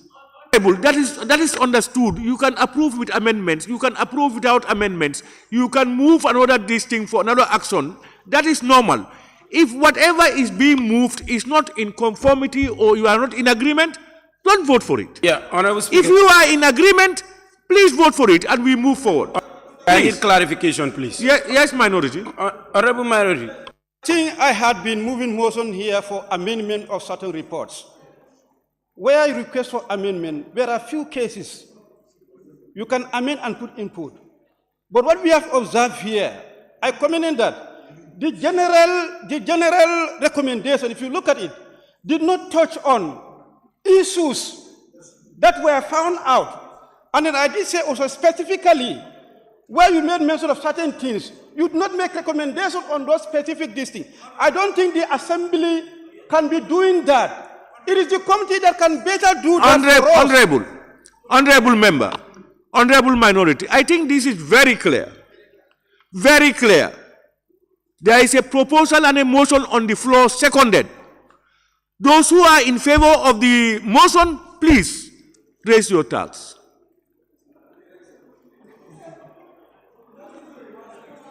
Come on, go. Honorable Speaker. Ami.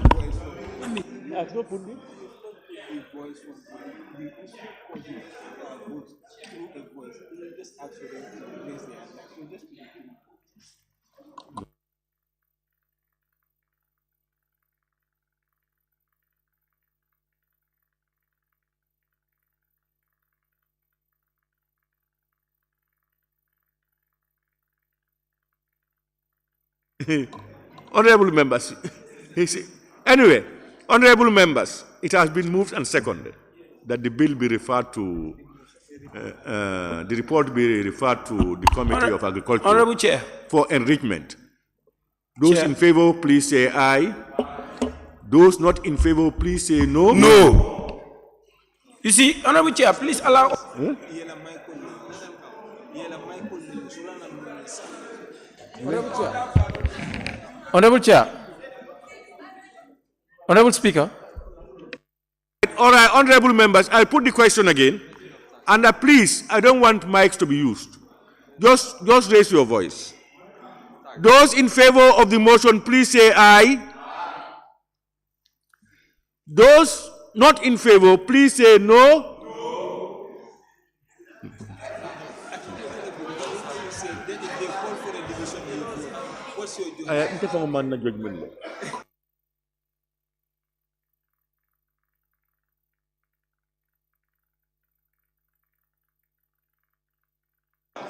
Huh?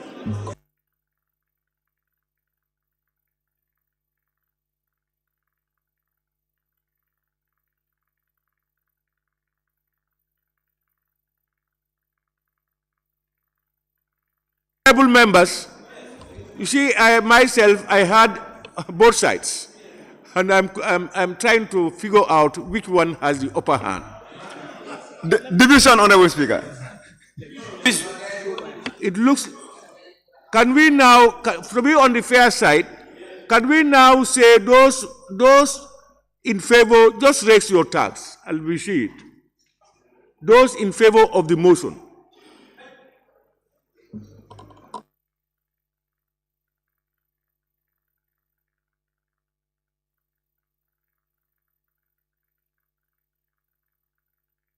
Honorable members, now those against the motion, please raise your tax. Those against the motion, raise your tax.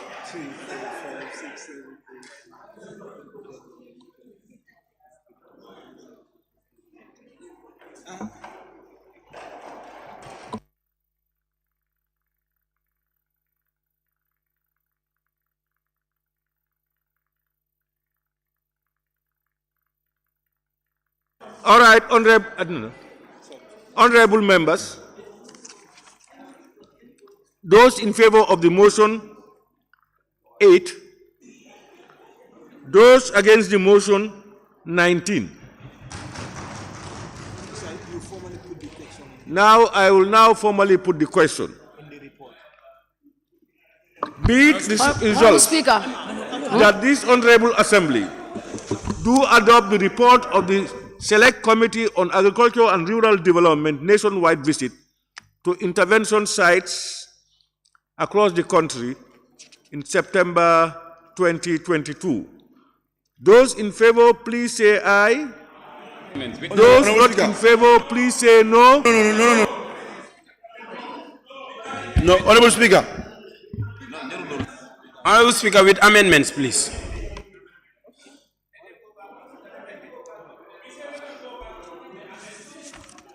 I am putting the question now.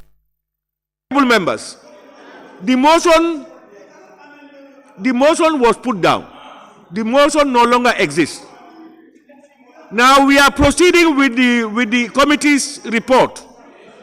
Now I am putting the question. Honorable Speaker, motion. All right, let me read motions. Honorable Speaker. Let me put the question again. Honorable Speaker, before be you it put the resolved question, that this Honorable Assembly do adopt the report of the Select Committee on Agriculture and Rural Development nationwide visit to intervention sites in September 2022 with amendments. Those in favor, please say aye. Those not in favor, please say no. The ayes have it.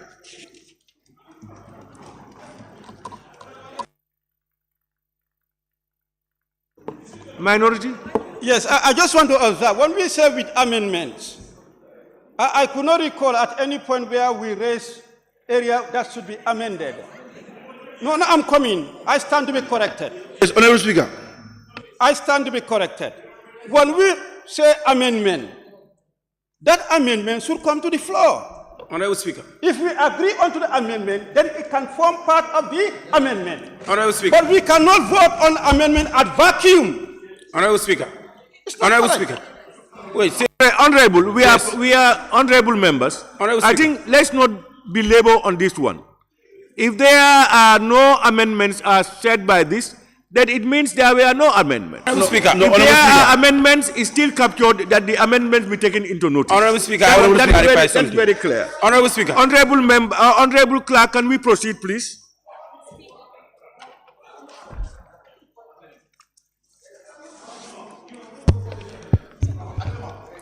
Report of the Select Committee on Gender, Children and Social Welfare Spot Check to the Pediatric Maternity and Lab Wards at the Edward Francis Small Teaching Hospital and Children's Center in Bakote. Thank you. May I now invite the chairperson of the Select Committee on Gender, Children and Social Welfare to table their report. Thank you very much, Mr. Chair.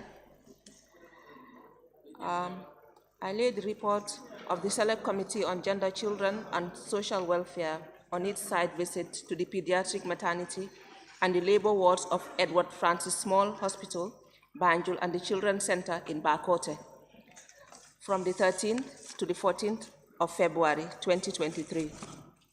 I'll be very brief so I can give honorable members time to ask questions.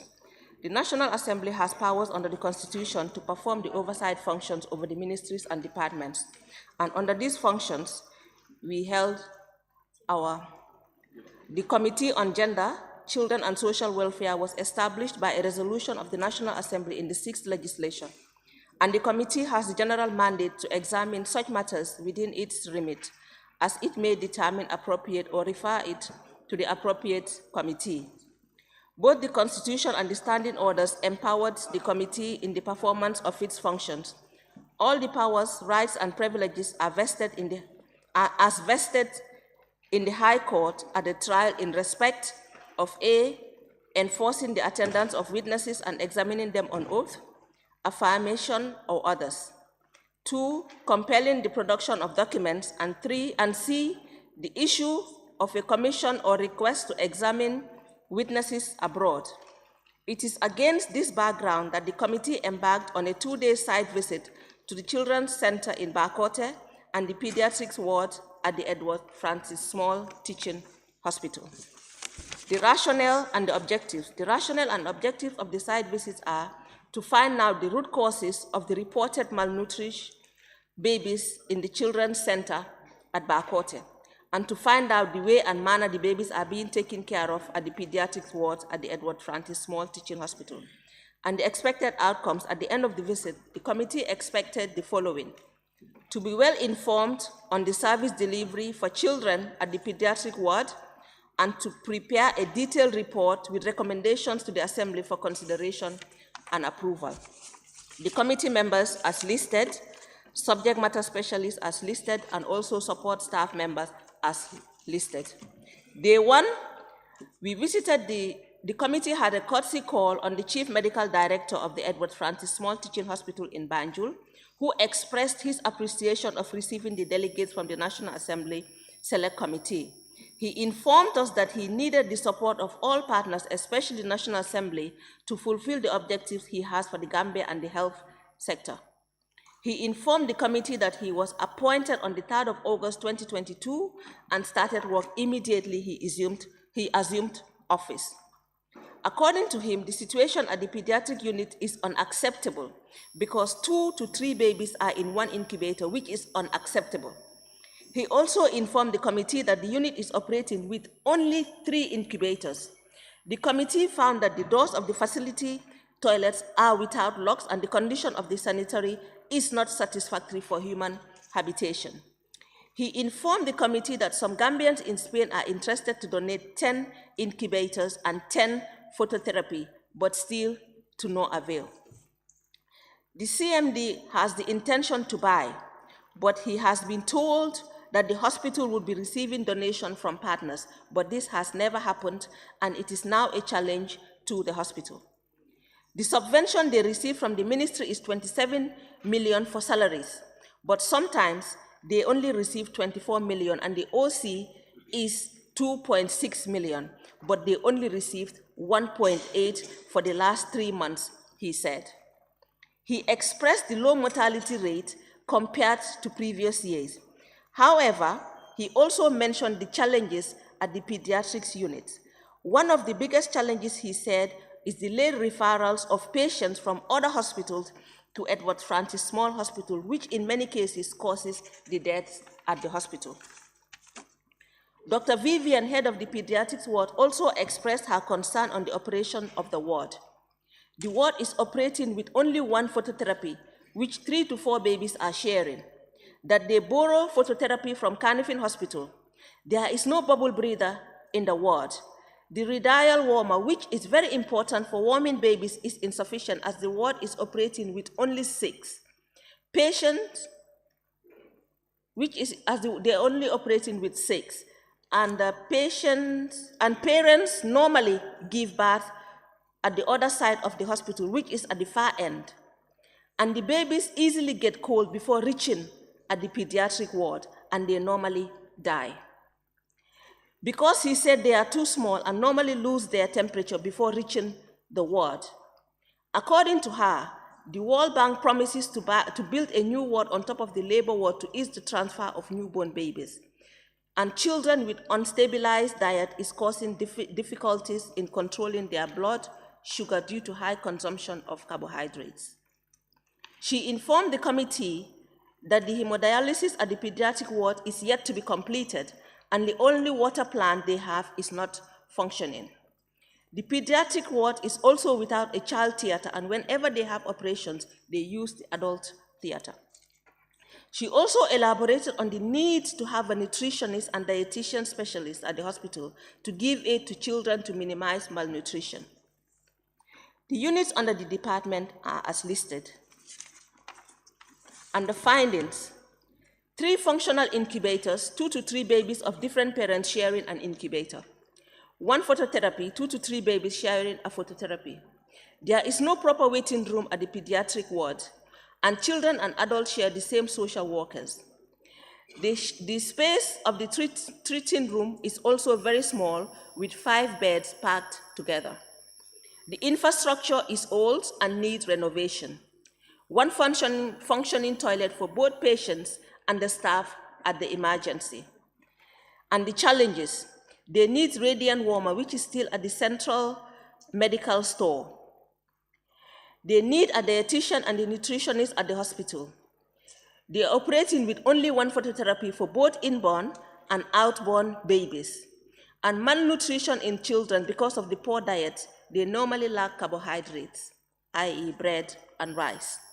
They need capacity building for nurses on assisting babies during and after delivery, and they are in adequate space at the admission ward.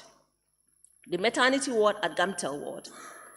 This is part of the hospital that looks after women with pregnancies and complications during pregnancy, gynecology ward. Pregnant women with 29 weeks condition are admitted at the ward, as well as cancer patients at different stages. They also have gender-based violence one-stop center at the ward that handles counseling and works closely with the police and Ministry of Justice if there is need of prosecution. Their primary responsibility is looking after women relating to their reproduction, pregnancies, diseases that occur during pregnancies, deliveries, and complications. They are operating with 28 beds, which are not enough. There are 5 teams of doctors that take their turns to look after patients on emergencies and selective cases. The West African College of Survey has credited the department a license to train postgraduate doctors, and at present, they have trained 6 people who have passed the West African College exams and passed membership. Also, they have Chinese technician team who give technical support and state-of-art medicines. The challenges of this ward are: the Gamtel ward has only one social worker providing psychological support to all the victims. Infrastructures are old and small for their purposes, as it was built during the colonial days. Challenges with the perpetrators are they are operating within forensic lab to justify the doctor's test to victims, patients, i.e. gender-based violence, sexual harassment victims.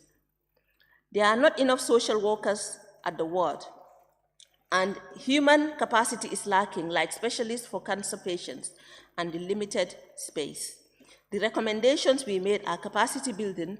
They need investment in the pediatric ward for it to become standard, to train the midwives to handle babies who don't cry at birth, renovation of the pediatric wards, to provide a new theater for the ward, to improve the toilet facilities for both patients and staff of the ward, to provide them with more incubators and phototherapies, and hospitals should be provided with specialists as nutritionists and dietitians.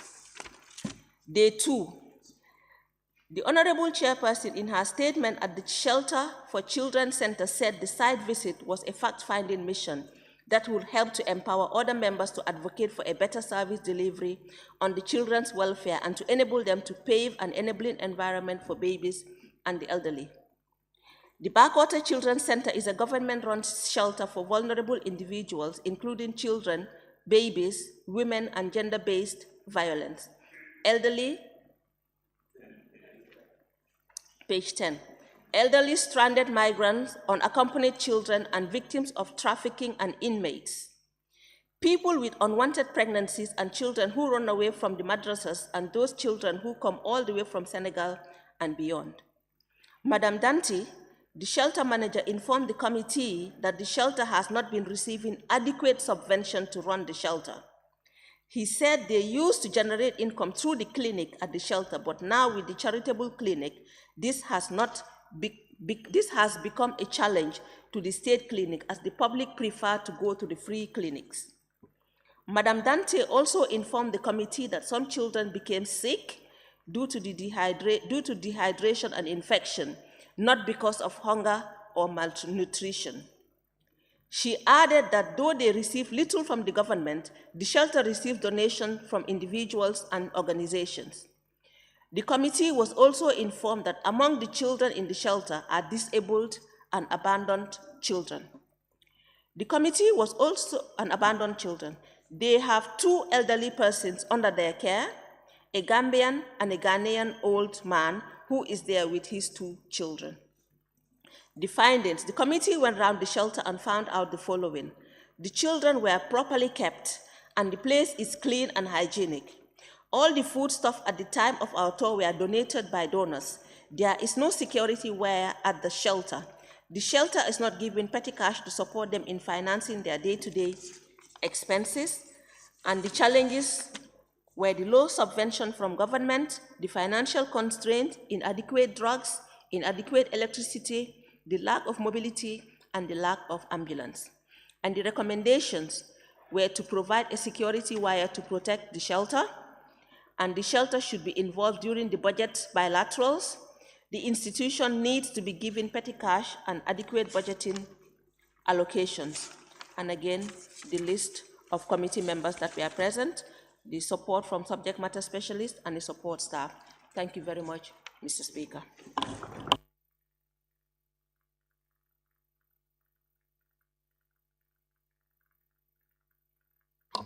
Thank you very much, Honorable Member. Honorable Members, any seconder? Honorable Nominated Member, Maimuna Sise. Thank you, Honorable Speaker. I would like to second the motion to adopt the report as it's stated by the mover of the report.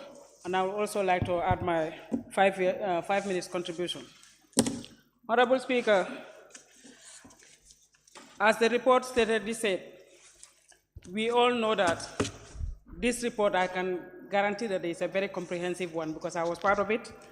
But I think our able clerks has done the justice to the report because we all witnessed that fateful day of RVTH under the pediatric ward.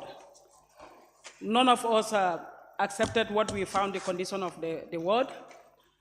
And being a woman and a mother, I think it's a solid responsibility for us to make sure that we see a better change and a better situation for those unborn babies and the babies. As Dr. Vivian said, had the pediatric ward was expressed, her concern on the expression of the ward is operating with only one phototherapy, and which we also witnessed that because we found that. When you come to the, radial warmer also, there's an issue. They don't have enough. You come to the incubators, they don't have enough incubators. And I think some of these are very challenging. Pregnancy is very difficult. For 9 good months straight, been struggling with your life. The condition you are dealing with, it's only those nearer to you can feel it for you, but they cannot take the pain and the responsibility away from you. By going through all such, one fateful day, you give your life to make so that that baby join you into this world. Unfortunately, sometimes it's not the way you want it. We are not saying that the government is not doing anything, and we are not saying that the ministry is not doing anything, but we want them to double their efforts to make sure that those unborn babies and those babies, the premature babies, need to be taken care of. Their conditions at that hospital need to be improved by hygienic, by the performance of even the staffs at the hospital. Their consideration also need to be focused. Their healthy is the healthy of those babies. But the toilet facilities over there, or the sanitary at the hospital itself, is not to our satisfaction. Honorable Speaker, I think the Minister of Health is already here. We would like to know why some of these, some of the needed machines are already available at the stores. Why still now they cannot utilize it? Why keeping them there? What are the problems? Are they the machines who are not in the capacity of our use, or our technicians cannot use it? Because you cannot have some of those functional machines in the storage while the babies are dying at the hospital. We don't know why they are lying at the storage. They need to be at the facilities. If they don't have the capacity, I think the ministry need to be training the people, locally or internationally, for those machines, those sophisticated machines to be in the hospital, need to be trained by the professionals who can operate them. We should be away from these excuses and the blame games. Every budget session, Minister of Health will have a good chunk of it. But the management of that hospital, I think something needs to be looked at. Honorable Speaker,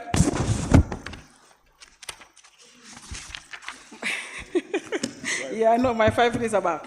The functional incubator is only 2 to 3. The functional incubator can take only 2 to 3. It's not even healthy. 1 incubator per baby. You cannot join 2 babies in 1 incubator and they all are fighting for their lives. So we believe that still now there should be an adjustment. And there should be a mandatory from every referral hospital. Before referral, sometimes I think they need to refer the patients before the babies are born, because some of the babies die because of they get cold, so much cold before they get to the hospital, because they don't have the radial warmer. So why not the hospital, the major clinics, the major hospital around, they need to be facilitated and capacitated to make sure that any baby to be born under their jurisdiction need to have a radial warmer there. And if they know that they cannot control the case, they need to refer earlier before the baby is even born. Honorable Speaker, I think I'll beg to submit. Thank you. Thank you very much, Honorable Nominated Member Maimuna Sise.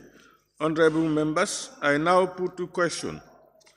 It has been moved and seconded that this Honorable Assembly do consider the report of the Select Committee on Gender, Children and Social Welfare spot check to pediatric maternity and lab wards at Edward Francis Small Teaching Hospital and Kidden Center in Bakote from the 13th to the 14th of February 2023.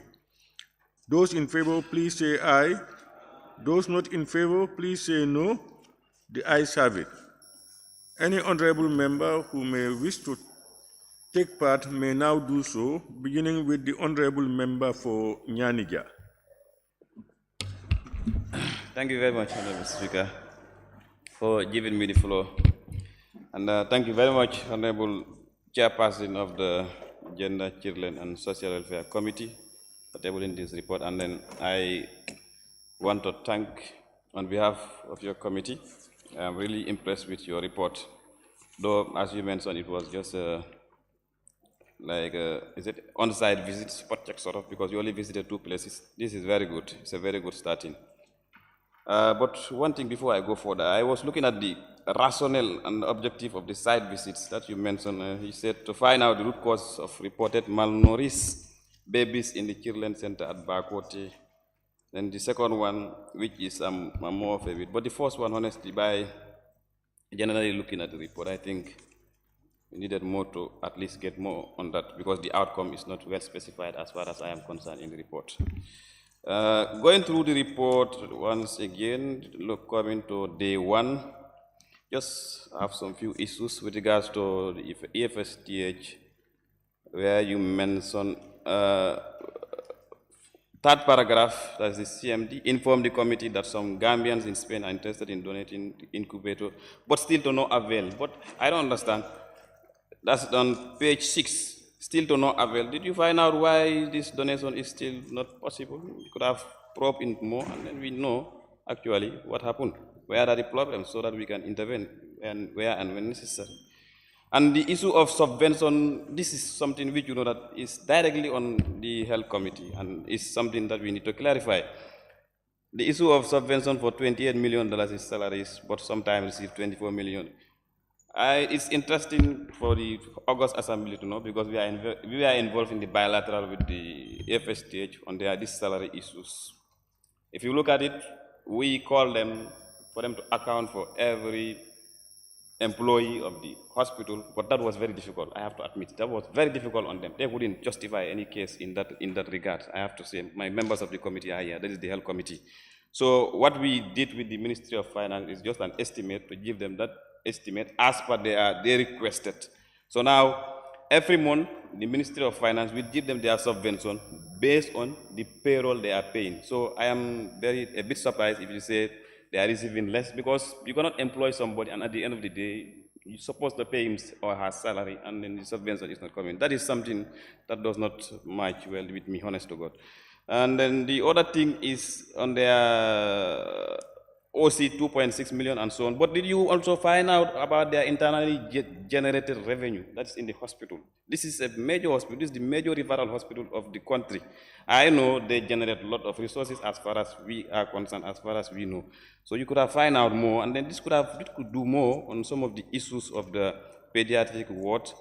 And you also mentioned one big challenge on the referrals of patients from hospitals, that is which cause from communities to the hospital. This, I think, we need more sensitization as representatives of the people. We need to sensitize our people more. If a case is happening in the community, let them make sure they refer to the nearest hospital within the shortest possible time. So because, and then now we have community ambulances all over, we can always make the best use of them and they refer the cases. But actually, if blames are coming from, like, let's say, one big challenge, he said, is the late referral of patients from the other hospitals to the, or maybe from communities to the main referral hospital. That is, I think, we can definitely play a part in that as members. And then one last thing that I noted, where is it again? Just a point of correction here. On page 9, the first paragraph, West Africa College of Survey, that does not exist. It should be West Africa College of Surgeons. Yes, I think you should just take note of that. And then the other thing that I look at on the backwater shelter, Children Center, this is very good. You definitely did justice here. And then I want to applaud the committee. Very good findings there. And then I just called on my honorable colleague, that is Honorable Jai and others. Please, let's work together, the health committee and the gender committee. We can strike a balance in this and make sure we follow up this recommendation and we move ahead. This is a very good start for you. Thank you very much.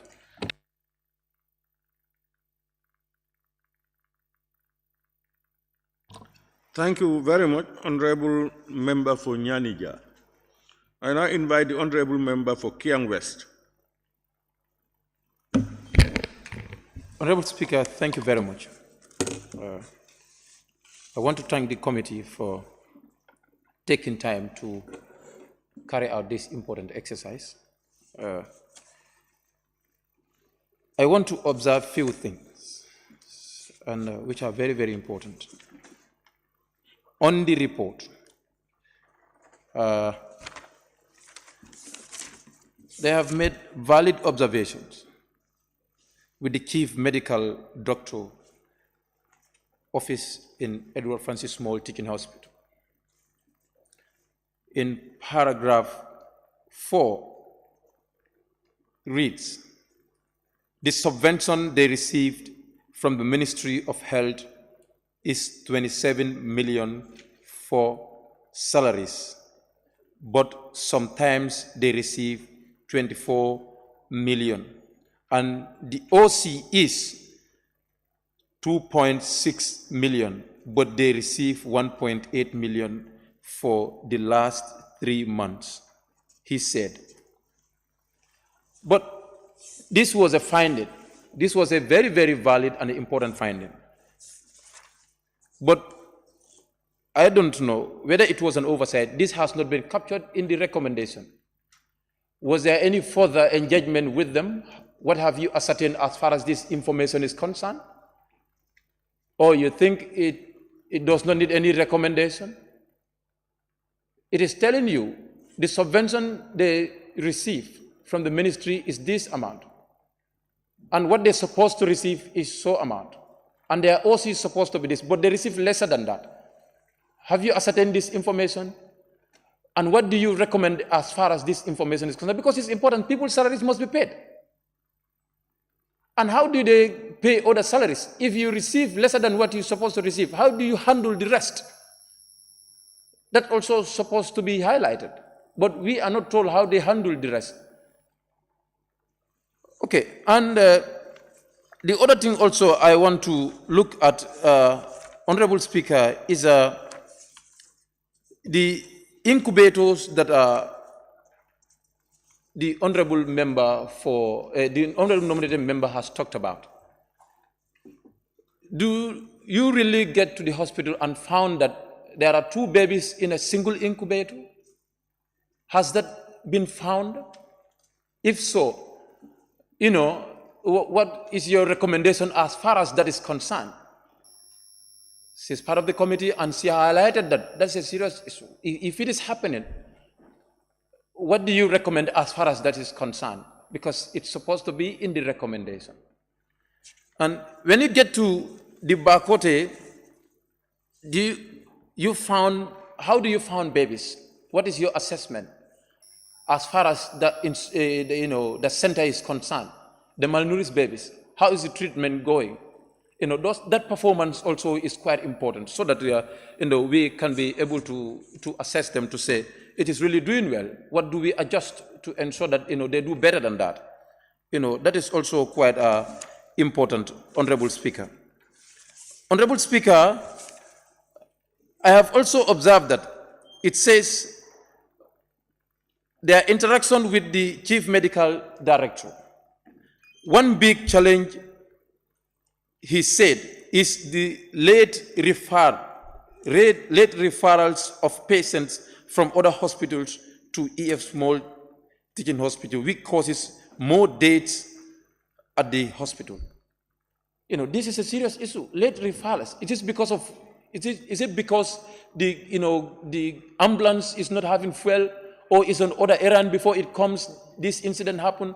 We need to know. Because we cannot afford that the ambulance costing $2 million or $1 million we can, even a single life is important than that. What is the causes of that? Is it because of many errands? The ambulance is running from one hospital to the other before it comes, another casualty is being realized. We need to know these things so that we we can respond to them sufficiently. But to give it at vague because the late reference, what causes the late reference, that needs to be told. Honorable Speaker, these are the few observations I have, and thank you so much.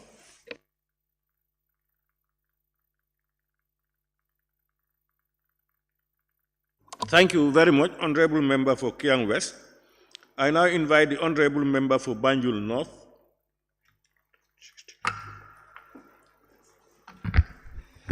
Thank you very much, Honorable Speaker. Honorable Speaker,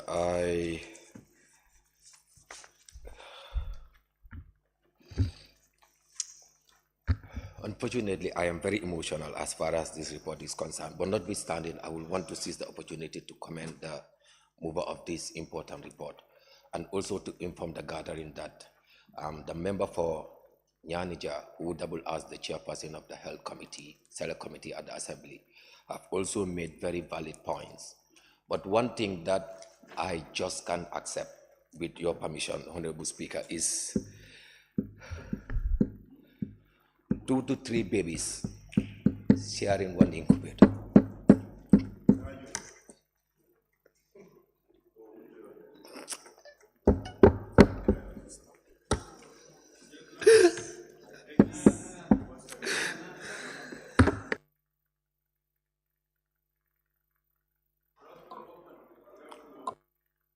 Member, you cool your heart down while somebody else takes the floor. We now invite the Honorable Member for Fonyi Kansala. Thank you very much, Honorable Speaker, and I thank the Select Committee and also all members who have went to the unit to make a survey. And I also applaud to thank my fellow honorable member who is not at ease to take it, and this is the essence of the report. And the idea is for us to come out and see the needs that we think we'll be able to at least address as per the committee. Honorable Speaker, as per the report, before I go into details, I commend the chair and the chair of Health Committee saying they will work together. I think it's befitting. What I'm just left dumb is about the first page where the Chief Medical Director had laid some important points, where he says about the budgetary aspects of salaries and also the operational costs. Looking at what the chair of health is saying, I think we're in the right moment to make sure they justify number of workers, and again, the monies that they spend for their take home. He said, when they met as a committee, it was difficult for them to ascertain how many workers and who are to be paid. In this era of technology, I think there is something wrong. So I believe it has to be addressed immediately to see our funds, where are they going to. I think it's very, very important. Honorable Speaker, as per the query of the Chief Medical Director, saying referral sometimes causes that before they arrive, I think, if I may put this to the chair, would be an added part of their recommendations for us to be able to ascertain major hospitals. Do they have this pediatric, and what are the level of preparedness of those children in those areas? If it is not there, what sort of recommendation would you put to make sure it may address some of these challenges? Because if you talk of from Basse down to Farafenya, come down to Soma, Biam, down to Brikama, nothing feasible in terms of this age young children had not in place. It's only RVTH, or Edward Francis Small Teaching Hospital. I think we are not safe as a country. I think this should be part of your recommendation to make sure all those major health hospitals, they have some of those facilities. And in the other end, as per your recommendation, do you put a test to the Chief Medical Director or the board of the hospital? Why do we have incubators in the hospital at store and they are not? I think, Honorable Speaker, this could be one of the most fastest recommendations that you could see as a committee instantly. 1 or 2 has to be brought before we leave that avenue, or else we give them mandate. If you leave them vague like this, donation is about to happen, whatever donation, when you have something in store, and as part of your recommendation, it's not slated, timeline, that we are not leaving this venue without seeing 1 or 2 incubators that are stored. But when you leave the venue, it will continue. So I think it should be an added recommendation for it to see that any of those in store should be removed and brought to the needs of those children.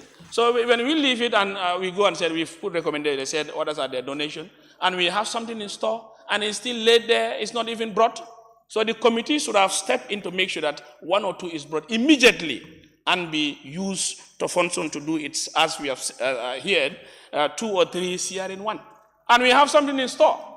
So I think immediately I suggest let be an add-up to your recommendation to make sure those in store are brought immediately. And again also, part of their issues also, they've said public toilets is also a problem, and also staffs. I think Edward Francis Small is going through renovation. It's not only the pediatric, even the main hospital end, the whole area. How much does it cost a toilet? How much? How much does it cost a toilet? So if they cannot provide this, it's something that we think the committee should put an end to this by putting a benchmark, timeline to say, we want X, Y, Z. If we leave things open like that, they will take it the way they like. So I think it's enough. Thank you very much, Honorable Member for Fonyi Kansala. I now invite the Honorable Member for Brikama North and Minority Leader. Thank you very much, Honorable Speaker. I also like to join my colleagues to thank the Gender Committee for the proactive step that they have taken to visit very important institutions, the Edward Francis Small Teaching Hospital and the Children's Center at Bakote, to do the fact findings and adequately report to the August Assembly on their findings. I tried to relate the findings with the recommendations. Yes, the issues that were spotted out were recommended for actions to be taken. Perhaps some of them will sound very technical, where it is stated they need investment in paediatric ward for it to become standard. And in the paediatric ward, there were complaints received from the CEO pertaining to inadequacy of incubators and where we can have 2 or 3 babies in one incubator, if we are to work on that. To make it standard means to have more incubators. Precisely. I want to believe that is what it entails. And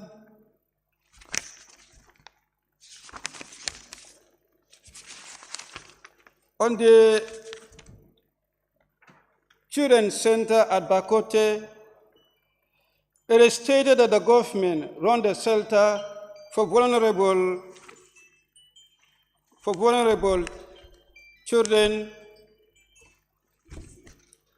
However, at one point it is stated that all foodstuffs at the time of the tour were donated by donors. And then the subvention of the government is very low. With that, Honorable Speaker, I've considered this particular report in the implementation to be somehow connected to the Health Committee. It will be adequately implemented if there is that cooperation between the Gender Committee and the Health Committee to ensure the effective implementation of the recommendations that are embedded here. And therefore, I think at the end, I would recommend as to form part of the recommendations for the Gender and Health Committee to collaborate in the implementation of this report. That will be my submission, which I will raise as a motion at the end of the deliberation. Thank you.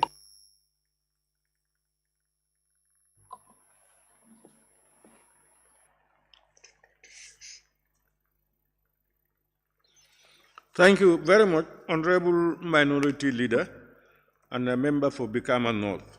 I now invite the Honorable Member for Sani Mentoring. Thank you very much, Honorable Speaker. And I'll also join my colleagues to thank my committee, the other members of my committee, which is the Gender, Children and Social Welfare Committee, which I'm the Vice Chair. And equally, thank the support staff who joined the committee members to do this important verification for the Committee on Gender. Honorable Speaker, since I am part of this committee, with all due respect for people with disability on page 10, Honorable Speaker, the only amendment that I would request for the committee to look at is on the 5th paragraph, which reads, the committee was also informed that among the children in the shelter are disabled and abandoned. And Honorable Speaker, with all due respect, I suggest it should have been written, the children in the shelter are people with, or children or people with disability and abandoned children. This is so far what I've observed, and I request for an amendment, Honorable Speaker. And I also join my colleagues to adopt this very comprehensive report, Honorable Speaker. Thank you. Observe, please.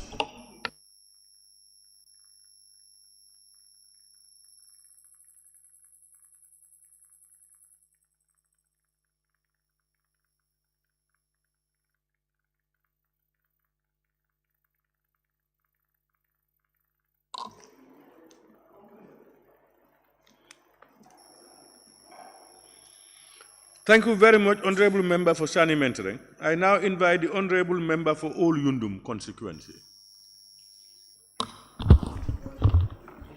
Thank you, Honorable Speaker.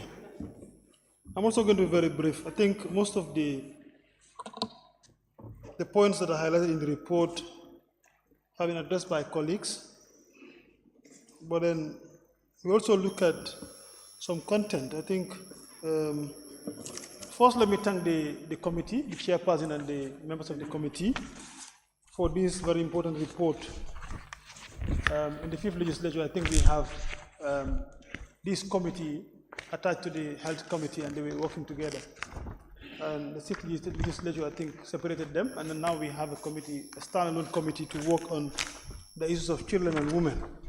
That is very important. Honorable Speaker, in the report, I think I'm only going to concentrate on the part for the medical director at the Edward Francis Small Teaching Hospital. I think that part amazed me a lot because I don't understand.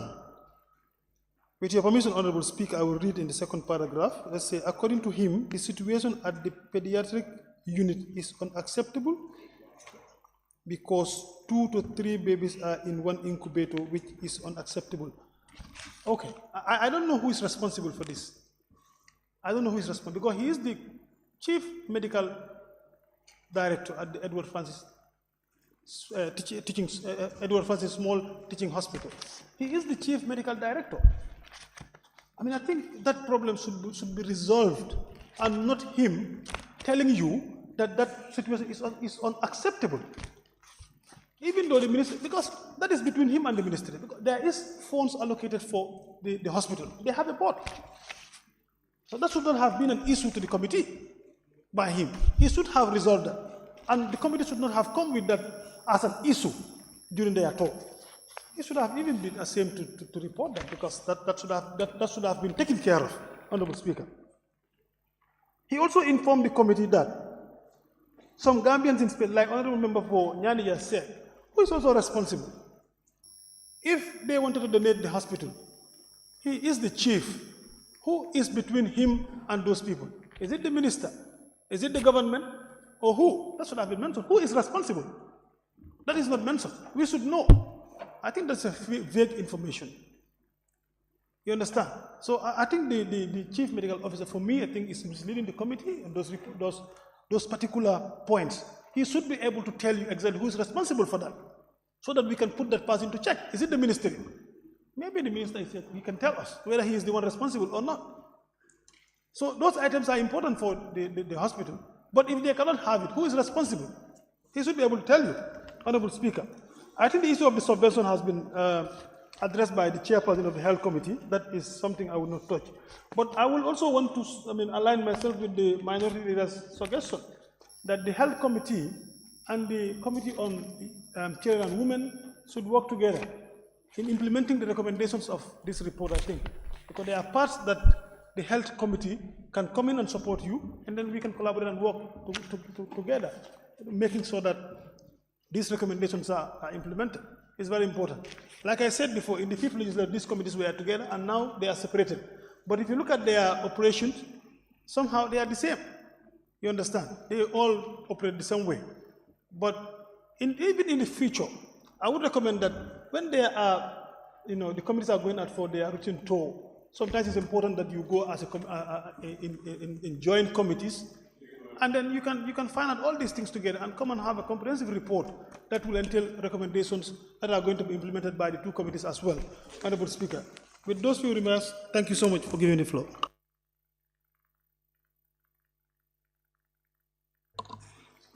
Thank you very much, Honorable Member for All Yundum and Deputy Majority Leader. I now invite the Honorable Member for Lower Salum. Thank you, Honorable Speaker, for giving me the floor. And I also join my colleagues to thank the committee and the able chair of the committee and on their distribution, doing good job to bring us a report in this chamber. Honorable Speaker, I will just rush to finance. And again, Honorable Speaker, cry will not solve this problem, Honorable Speaker. To solve these problems is a financial attack on this issue. Because if you checked the 3 functions incubators, 2 to 3 babies of different parents, sharing, we want to know how much incubator is costing, Honorable Speaker. And Honorable Speaker, this parliament we are the person who is in charge of the budget of the ministries. There is no person I can read in the budget whereby incubators were factors in the 2023 budget. Honorable Speaker, health is expensive, Honorable Speaker. As I am telling always to the Minister of Health, and he is here, and he is very committed, Honorable Speaker, because he knows that the report we will lay is here to listen to the members of their query. Honorable Speaker, health is expensive, generally. Go to the United States, go to China, go to Senegal, you understand? Education, health is expensive. The way we are treating health, it will not go. This is why I said cry will not solve this problem. The problem is we have to change our attitude. Drugs is expensive. Incubators are expensive. All these lab materials are expensive. And it's research. Money will buy these things. And there's no results. How much is given to health in their budget?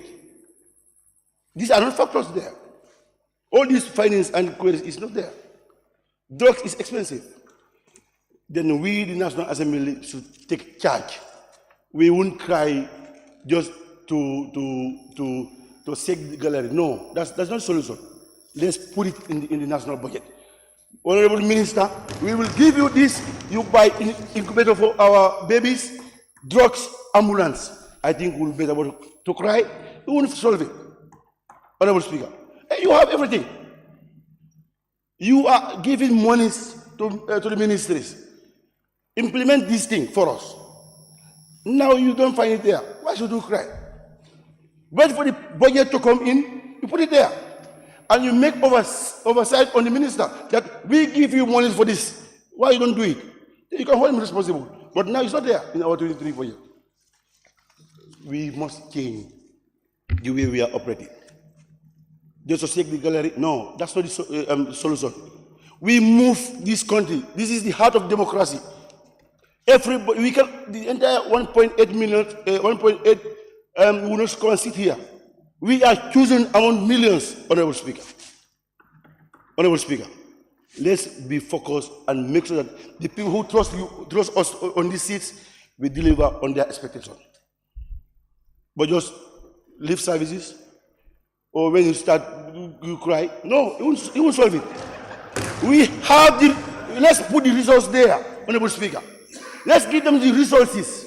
At the end of the day, when we are making our oversight, if at all we don't find it there, then we can charge them accountable. Then in fact, we can even make vote of no confidence.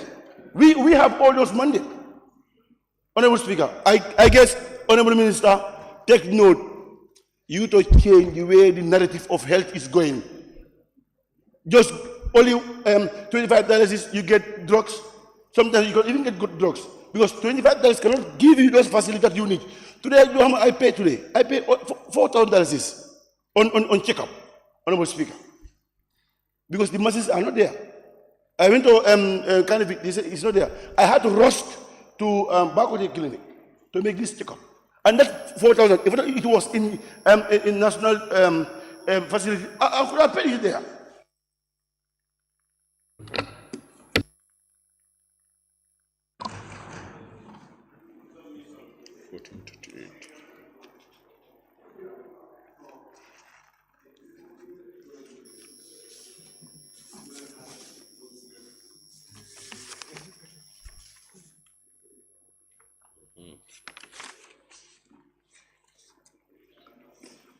I thank you very much, Honorable Member for Lower Salum. I now invite the Honorable Member, nominated Member Keba Lang Fofana. Thank you, Honorable Speaker. And I'll be very, very brief because the Honorable Member for Lower Salum have done the job for me. He really spoke my mind. To start with, I would like to thank the committee for a very good report because when you look at the expected outcome of the entire exercise and you go through the findings, their recommendations, you realize that they've really achieved the outcome. So I'll just concentrate on one issue. And there I will refer the Honorable House to page 9, because the Honorable Member for Lower Salem have done the job. I won't repeat. That is the issue of incubators. I would recommend to this House that the 7 bullet point under the recommendations, where it says provide them with more incubators and phototherapists, be amended to say that we commit funds. First, let's try to know what the plans of the ministry is. If at all they do not have plans to buy them in 2023, we make sure that in these recommendations, we amend the recommendations, pass a resolution in this House to make it obligatory upon the health ministry to quantify the number of what incubators they need, cost it, and make sure it is included in the 2024 budget. And if it is not there, if it comes to this House, we don't give them anything. That's where I would stop, Honorable Speaker. Thank you.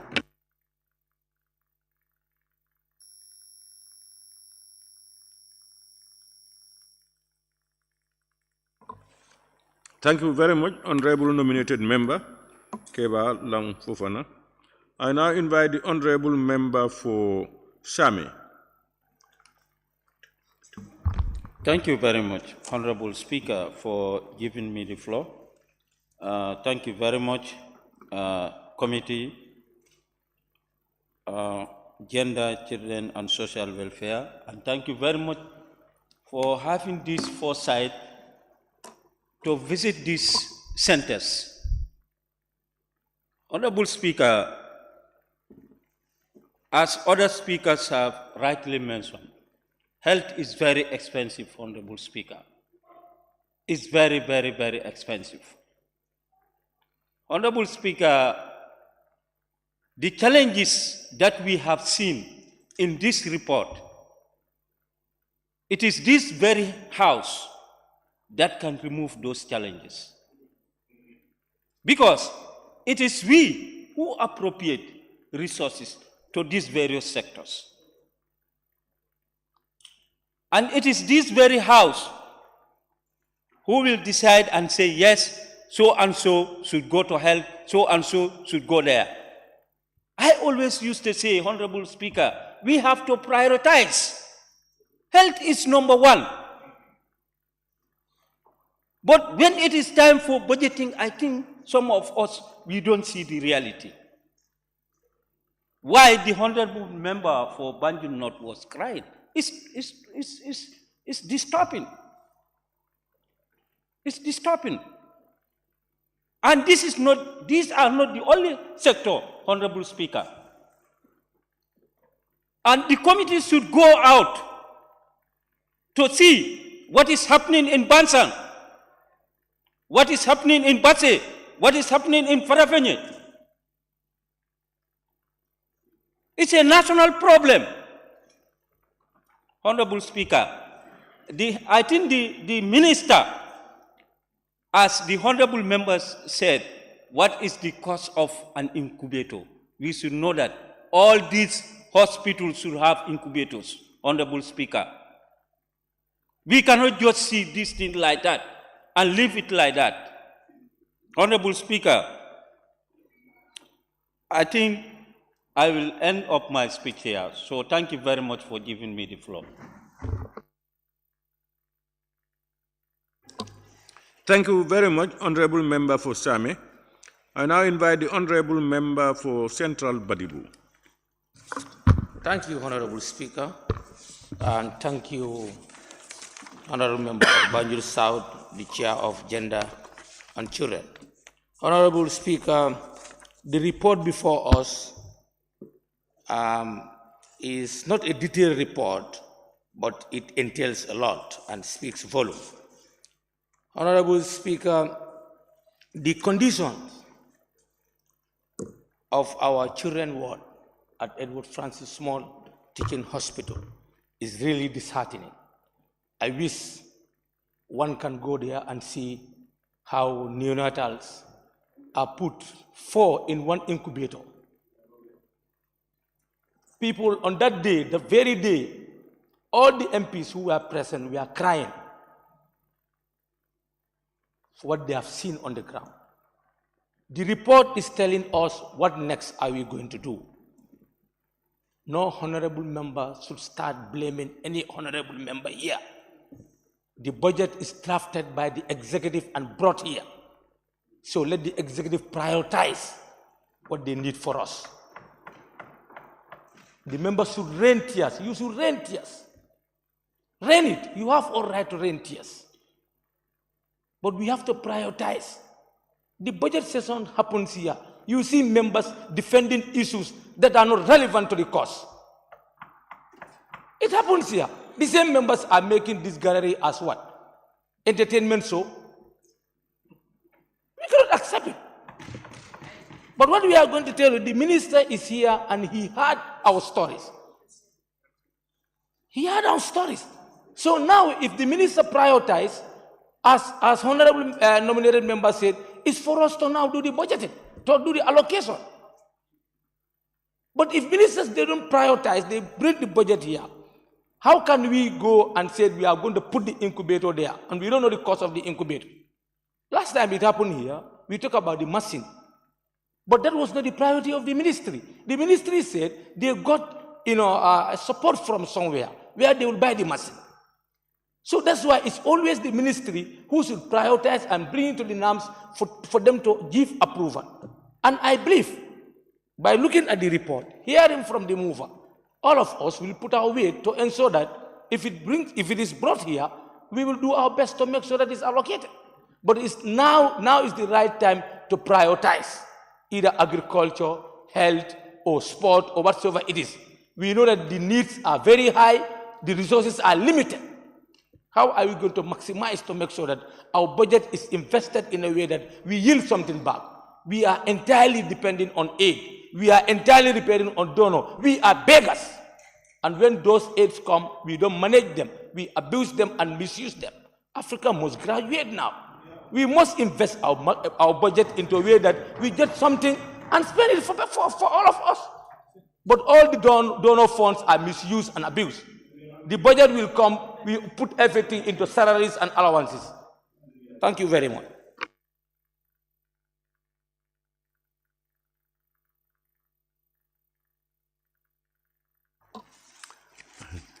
Thank God, I have only about a minute, but also I have only one member left on the list. That's the honorable member for Woodley East.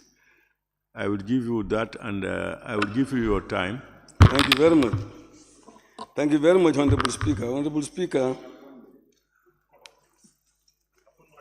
we went to this site visit because there is a reason.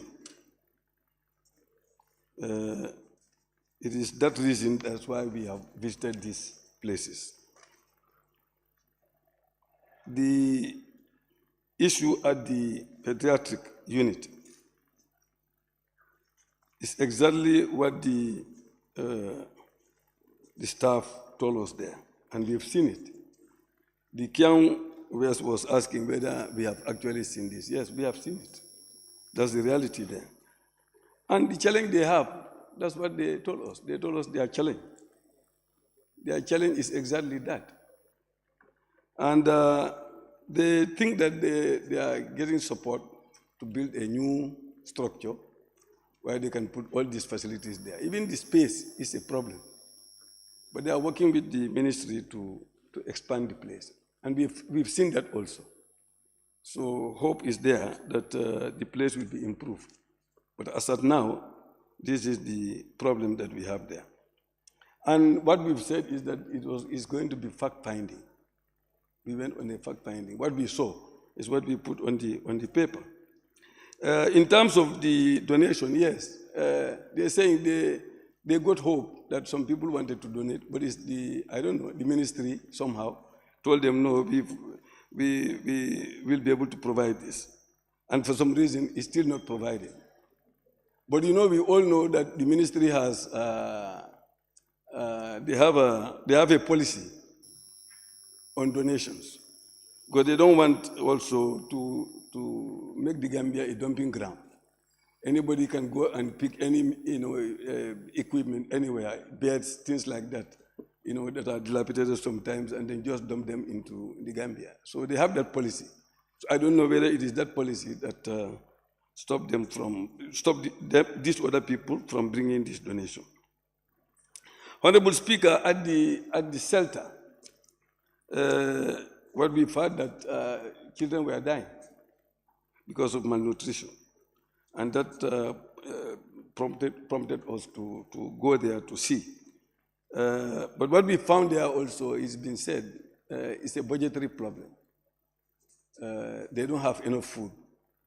That very day, what he did, that's what I did. I cried.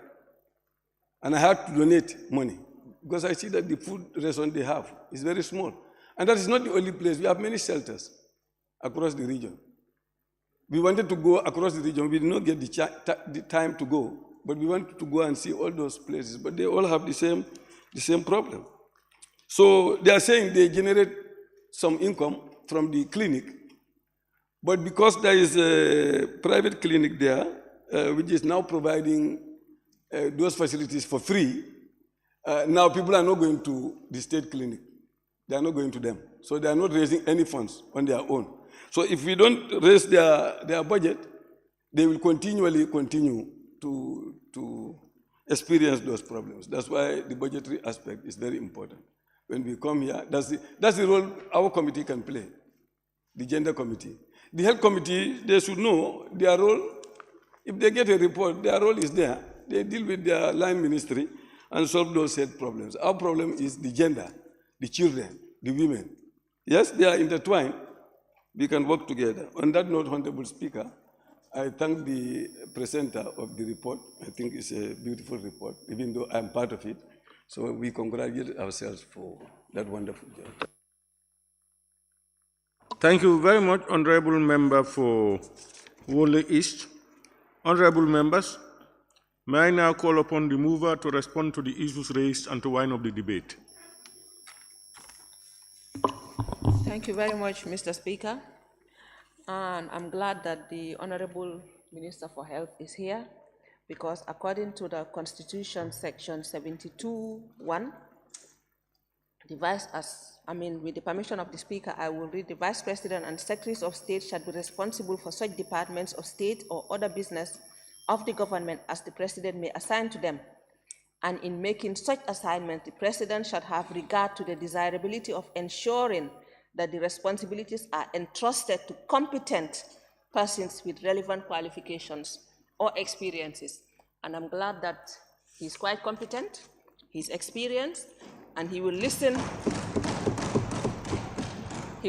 to our plights, and he will support us in rectifying the wrongs. As the Honorable Member said, this was fact-finding. We found facts, we presented to the Parliament, and with the support of the Minister, we will rectify the wrongs, because no nation was built in a day. We are here to support and try to help build a nation. And according to Kiang West, he asked us whether we saw all these things. Yes, a big yes. We saw them. And like the Honorable Member for Banjul North cried, we all cried, like the Honorable Member said. It was quite appalling, quite sad to see our children coming into this world in that sad situation. It was seen. Thank you. And the incubators, yes, too. What was recommended? Our recommendations are here on this, and like some of our honorable members have said, we make sure that when we do the budget, which is our job, we cannot force them to buy, but we can make recommendations when their budget comes. When it comes to equipment and facilities, we can make sure that incubators, as a committee, are a part of the facilities that they are going to buy. The Honorable Minister, we saw here many years ago, some of us were not here, how he presented a budget to help train these people for, as surgeons.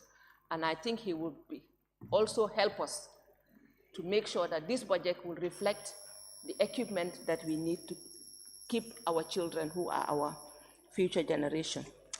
And Honorable Nominated Member, Maimuna Sise, yes, it was quite sad, the sanitation especially, and also some of the machines that were in the store and not being used, but those were not incubators. Let us rectify that.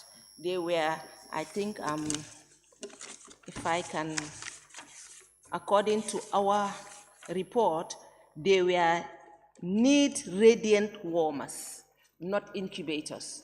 So it wasn't incubators that were in the store. But notwithstanding, if they are in need, they should not be in the store. And a member asked whether, because of lack of capacity, I think the minister will help us, if it was because of lack of capacity, to help train for the use, proper use of those equipments so that they will not end up in stores, because they were bought for a purpose and they should be used for that purpose.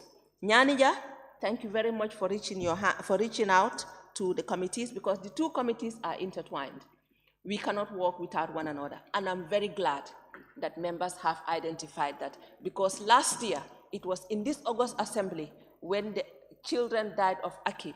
I did propose that the Children and Women and Gender Committee work with the health, but that was denied to us, and I've been vindicated again. So thank you very much, members on the floor, to know that we must work together, and henceforth we will work together for the interest of our children.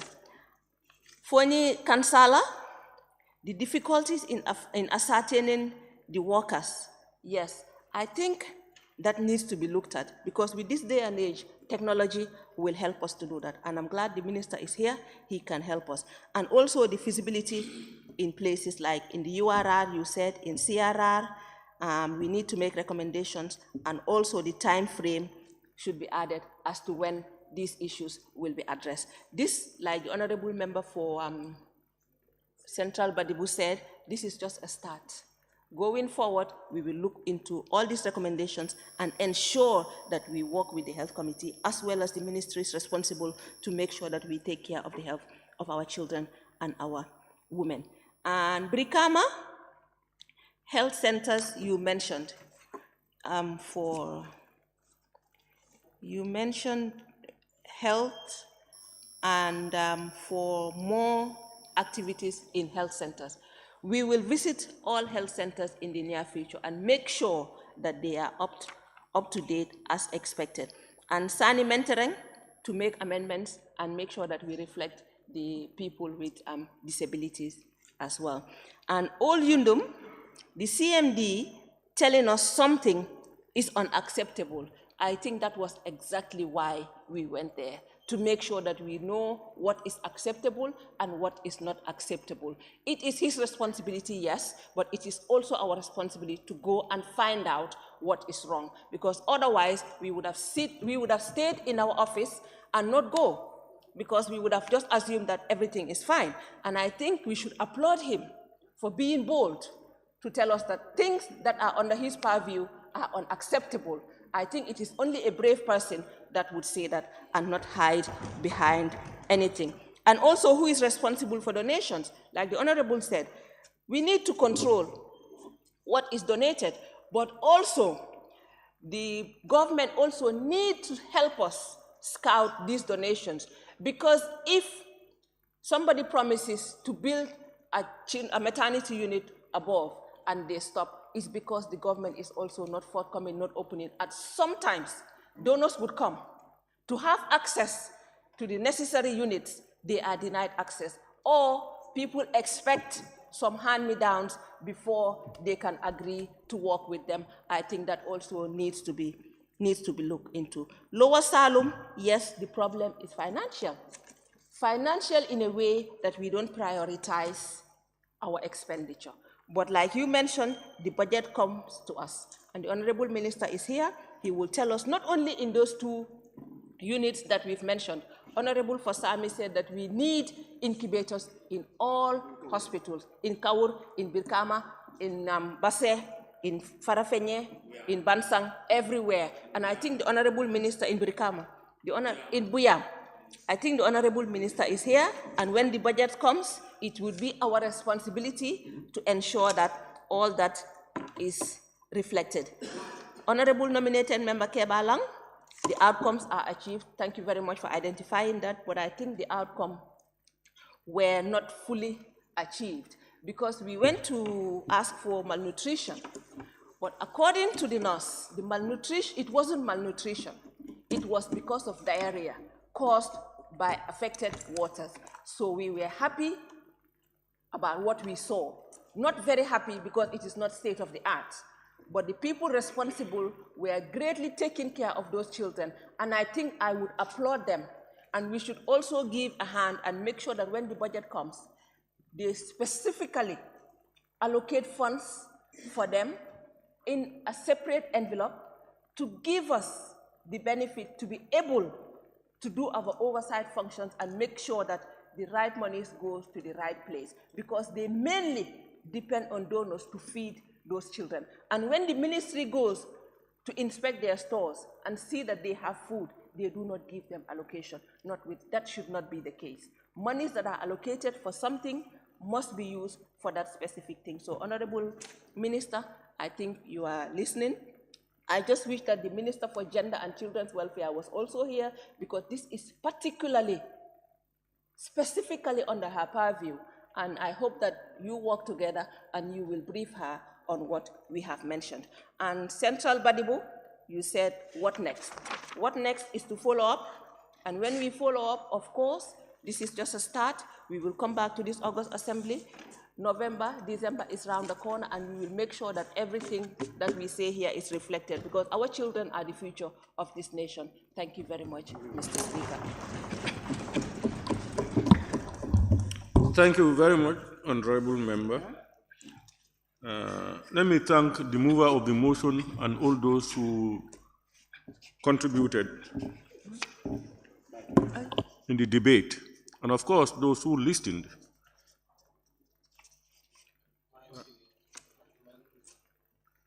Minority?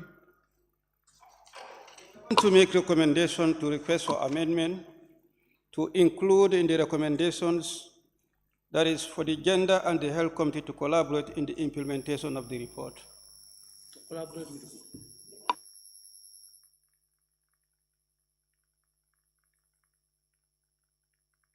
Do you need a motion for that?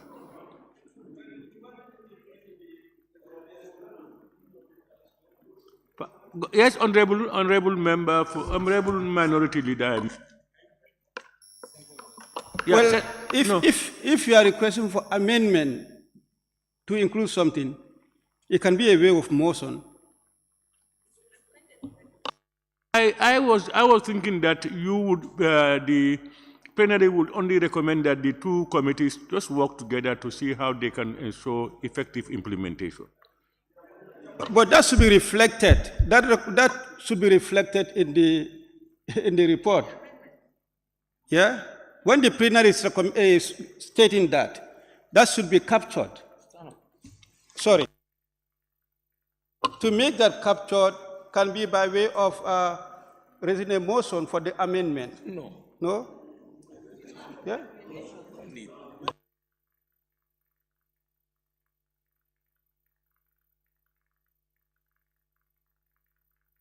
You know, honorable, if these reports are adopted, now the office of the clerk will ensure that these recommendations put across are picked up and the relevant ministries or institutions are informed to respond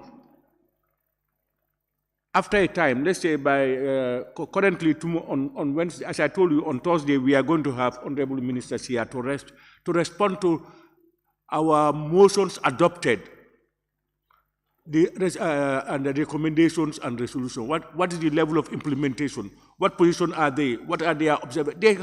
They come and report. So if this particular report impacts on health and gender, then the office of the clerk will write to both ministries to come and respond to those issues as it affects them. However, if you still feel that there is need for a motion, you can put up your motion and let it be seconded. If it is accepted, we move forward. Sorry, Honorable Speaker. I think what I'm trying to say, members were saying during the debate, there's a need for the two to work on to implement.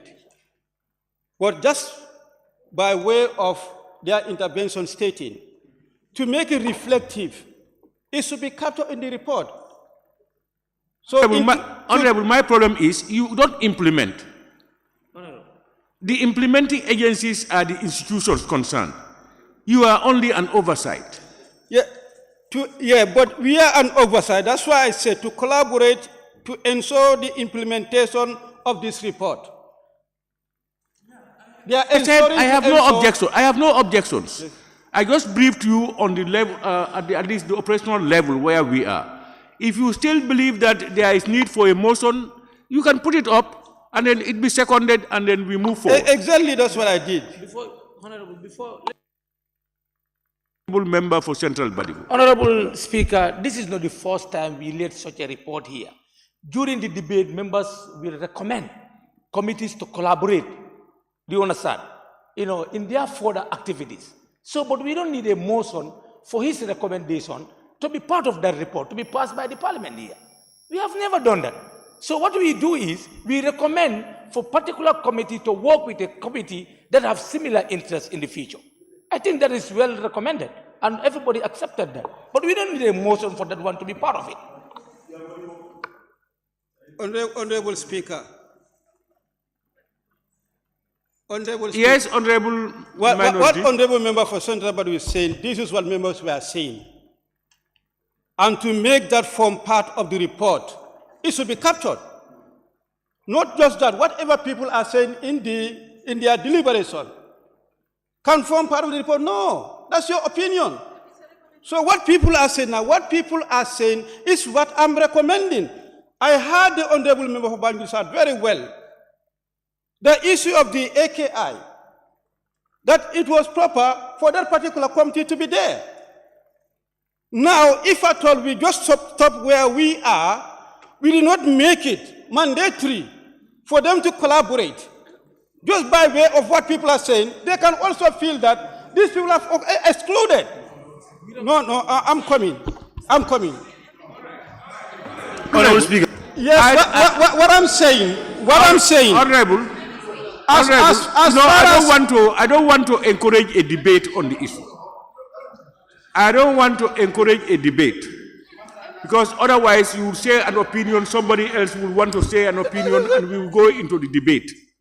But what is clear, however, is members have a right, at the leave of the Speaker, to put up a motion.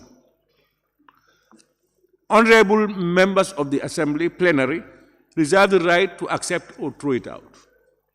Now, what I try to do is to inform you about the operational mechanisms in place as regards your reports after adoption.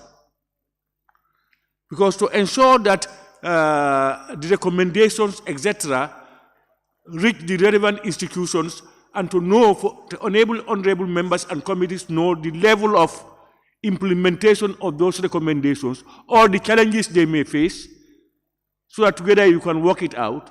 They come to report. And when they report, you have the opportunity to interact and ask your questions. That's what we have. So for the two committees to work, because in debates, you have members make a lot of remarks, recommendations. All these things are thought about, and I'm sure the relevant the table office and office of the clerk are aware of these things, and they try to keep together what the honorable member said. But if you say that all the proposals made by members would be put in a form of a motion, no, I'm not saying that's what you said. Honorable Speaker. I am not saying that's what you said. I am saying that is a proposal made by honorable members, that the two committees should work together.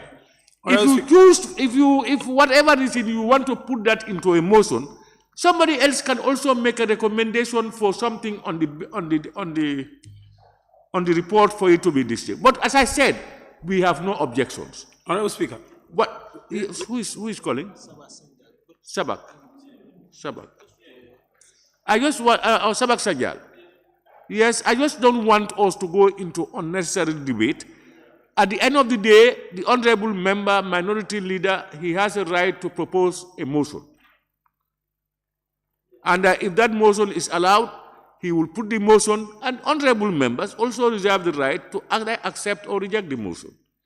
So I think at the end, that's what we will want to do. Yes, Sabak Sanjal, may I hear you? Yes, thank you very much, Honorable Speaker. I think what the Honorable Minority Leader is saying, he has a point, but if a matter of that magnitude may arise in between, I think the standing orders will help us then, because under Standing Order 107, when a matters of joint concern comes, it can be addressed by where a matter may be concern of two or more committees. The relevant committees, it may be dealt with by one of the relevant committees or the relevant committees sitting concurrently in accordance with Standing Order 109. So if the case of AKI, which he has mentioned, comes, the two relevant committees can sit concurrently to discuss over matters and come up with proper solution. And what specifically to adopt it on this particular report, what if another report would also come up with recommendation? That means we have to also specifically note it down on that particular report. So in this case, if the matter is of interest to other health to the other committee, I think it is upon the two chairs of the committees to write amongst each other, to invite each other, and to discuss on matters that are related to that particular issue. So Standing Order 107 will definitely help us and guide us in that case. Thank you. Do you want to say something? I just want to appeal to Minority Leader that the reference that he is making, Akai, that was a special tax that came before us in this parliament here. So we designated it to a particular committee. Some suggested that it could be a joint committee. But this one is a recommendation, a report, a recommendation of a committee report. You cannot just bring a motion to say that this recommendation will be part of that. No. All right. Will the last speaker, and I will take a decision, is Woolley East. Thank you, Honorable Speaker. Honorable Speaker, I think the members were urging us. They were urging our committee to work with the Health Committee on this issue. And we welcome the suggestion. And we have accepted that we are going to work with them, on this to ensure that the recommendations here, at least are approved. That is how I understand it. But if we make it a resolution or you make it a motion, it means that you are saying you cannot do anything with her if these people are not available. You must work with them. And that's why we don't want to tie ourselves to that motion. That's my fear. Yeah. Please.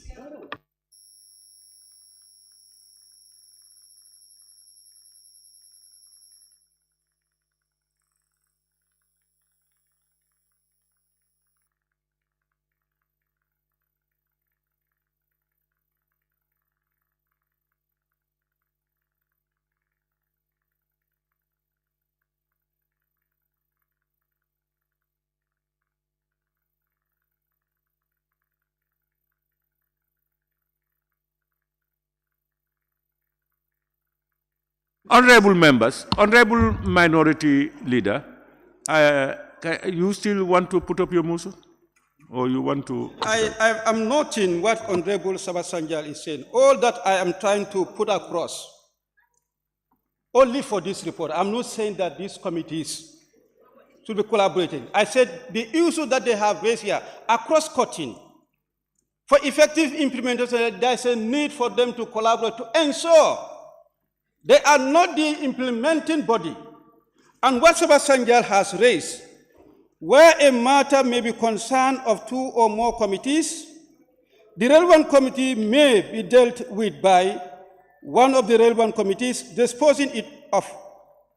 And then for that one is followed by section 108 or clause 108.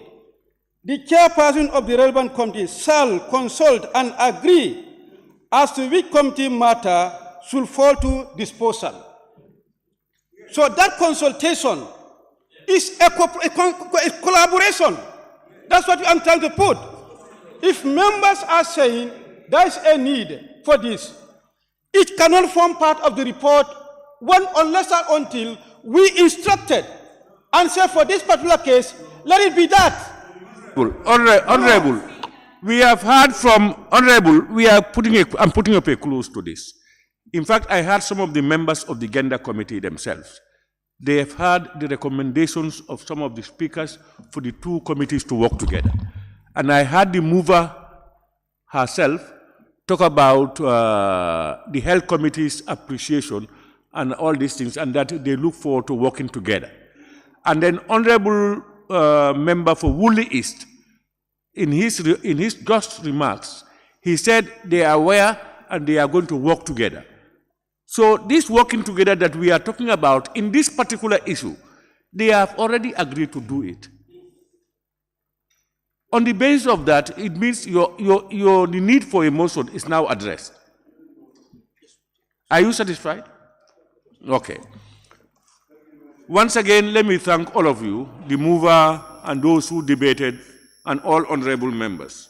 I thank everybody. Let me put the question now.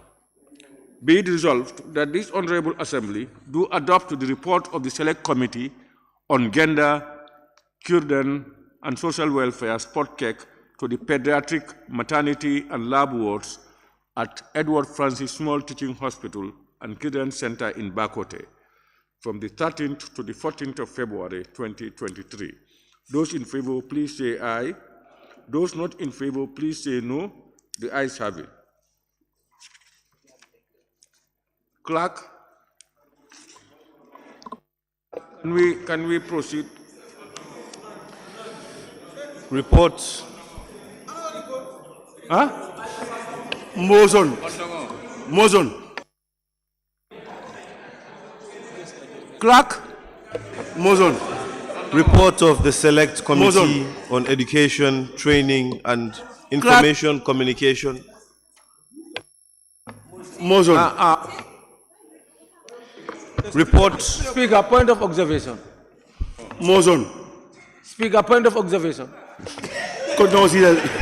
Report of the Select Committee on Education, Training, and Information Communication and Technology site visit to selected educational institutions, being National Accreditation Quality Assurance Authority and Public Utilities Regulatory Authority from the 11th to the 16th of October 2022. Motion.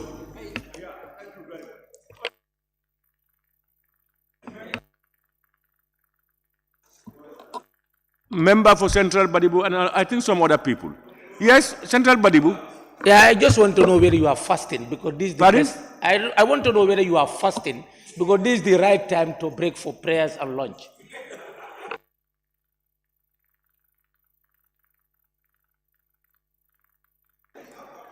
It's more right time for lunch. So that was the outcry.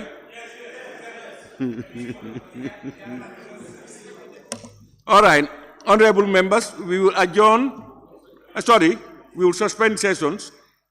Please, usually when we talk about time, we still add extra 20-30 minutes. It's now just after 3. It's 18 minutes after 3. By quarter past 4, everybody should be in. We start. Are we comfortable? Yes. Quarter past 4, or we make it 4 o'clock?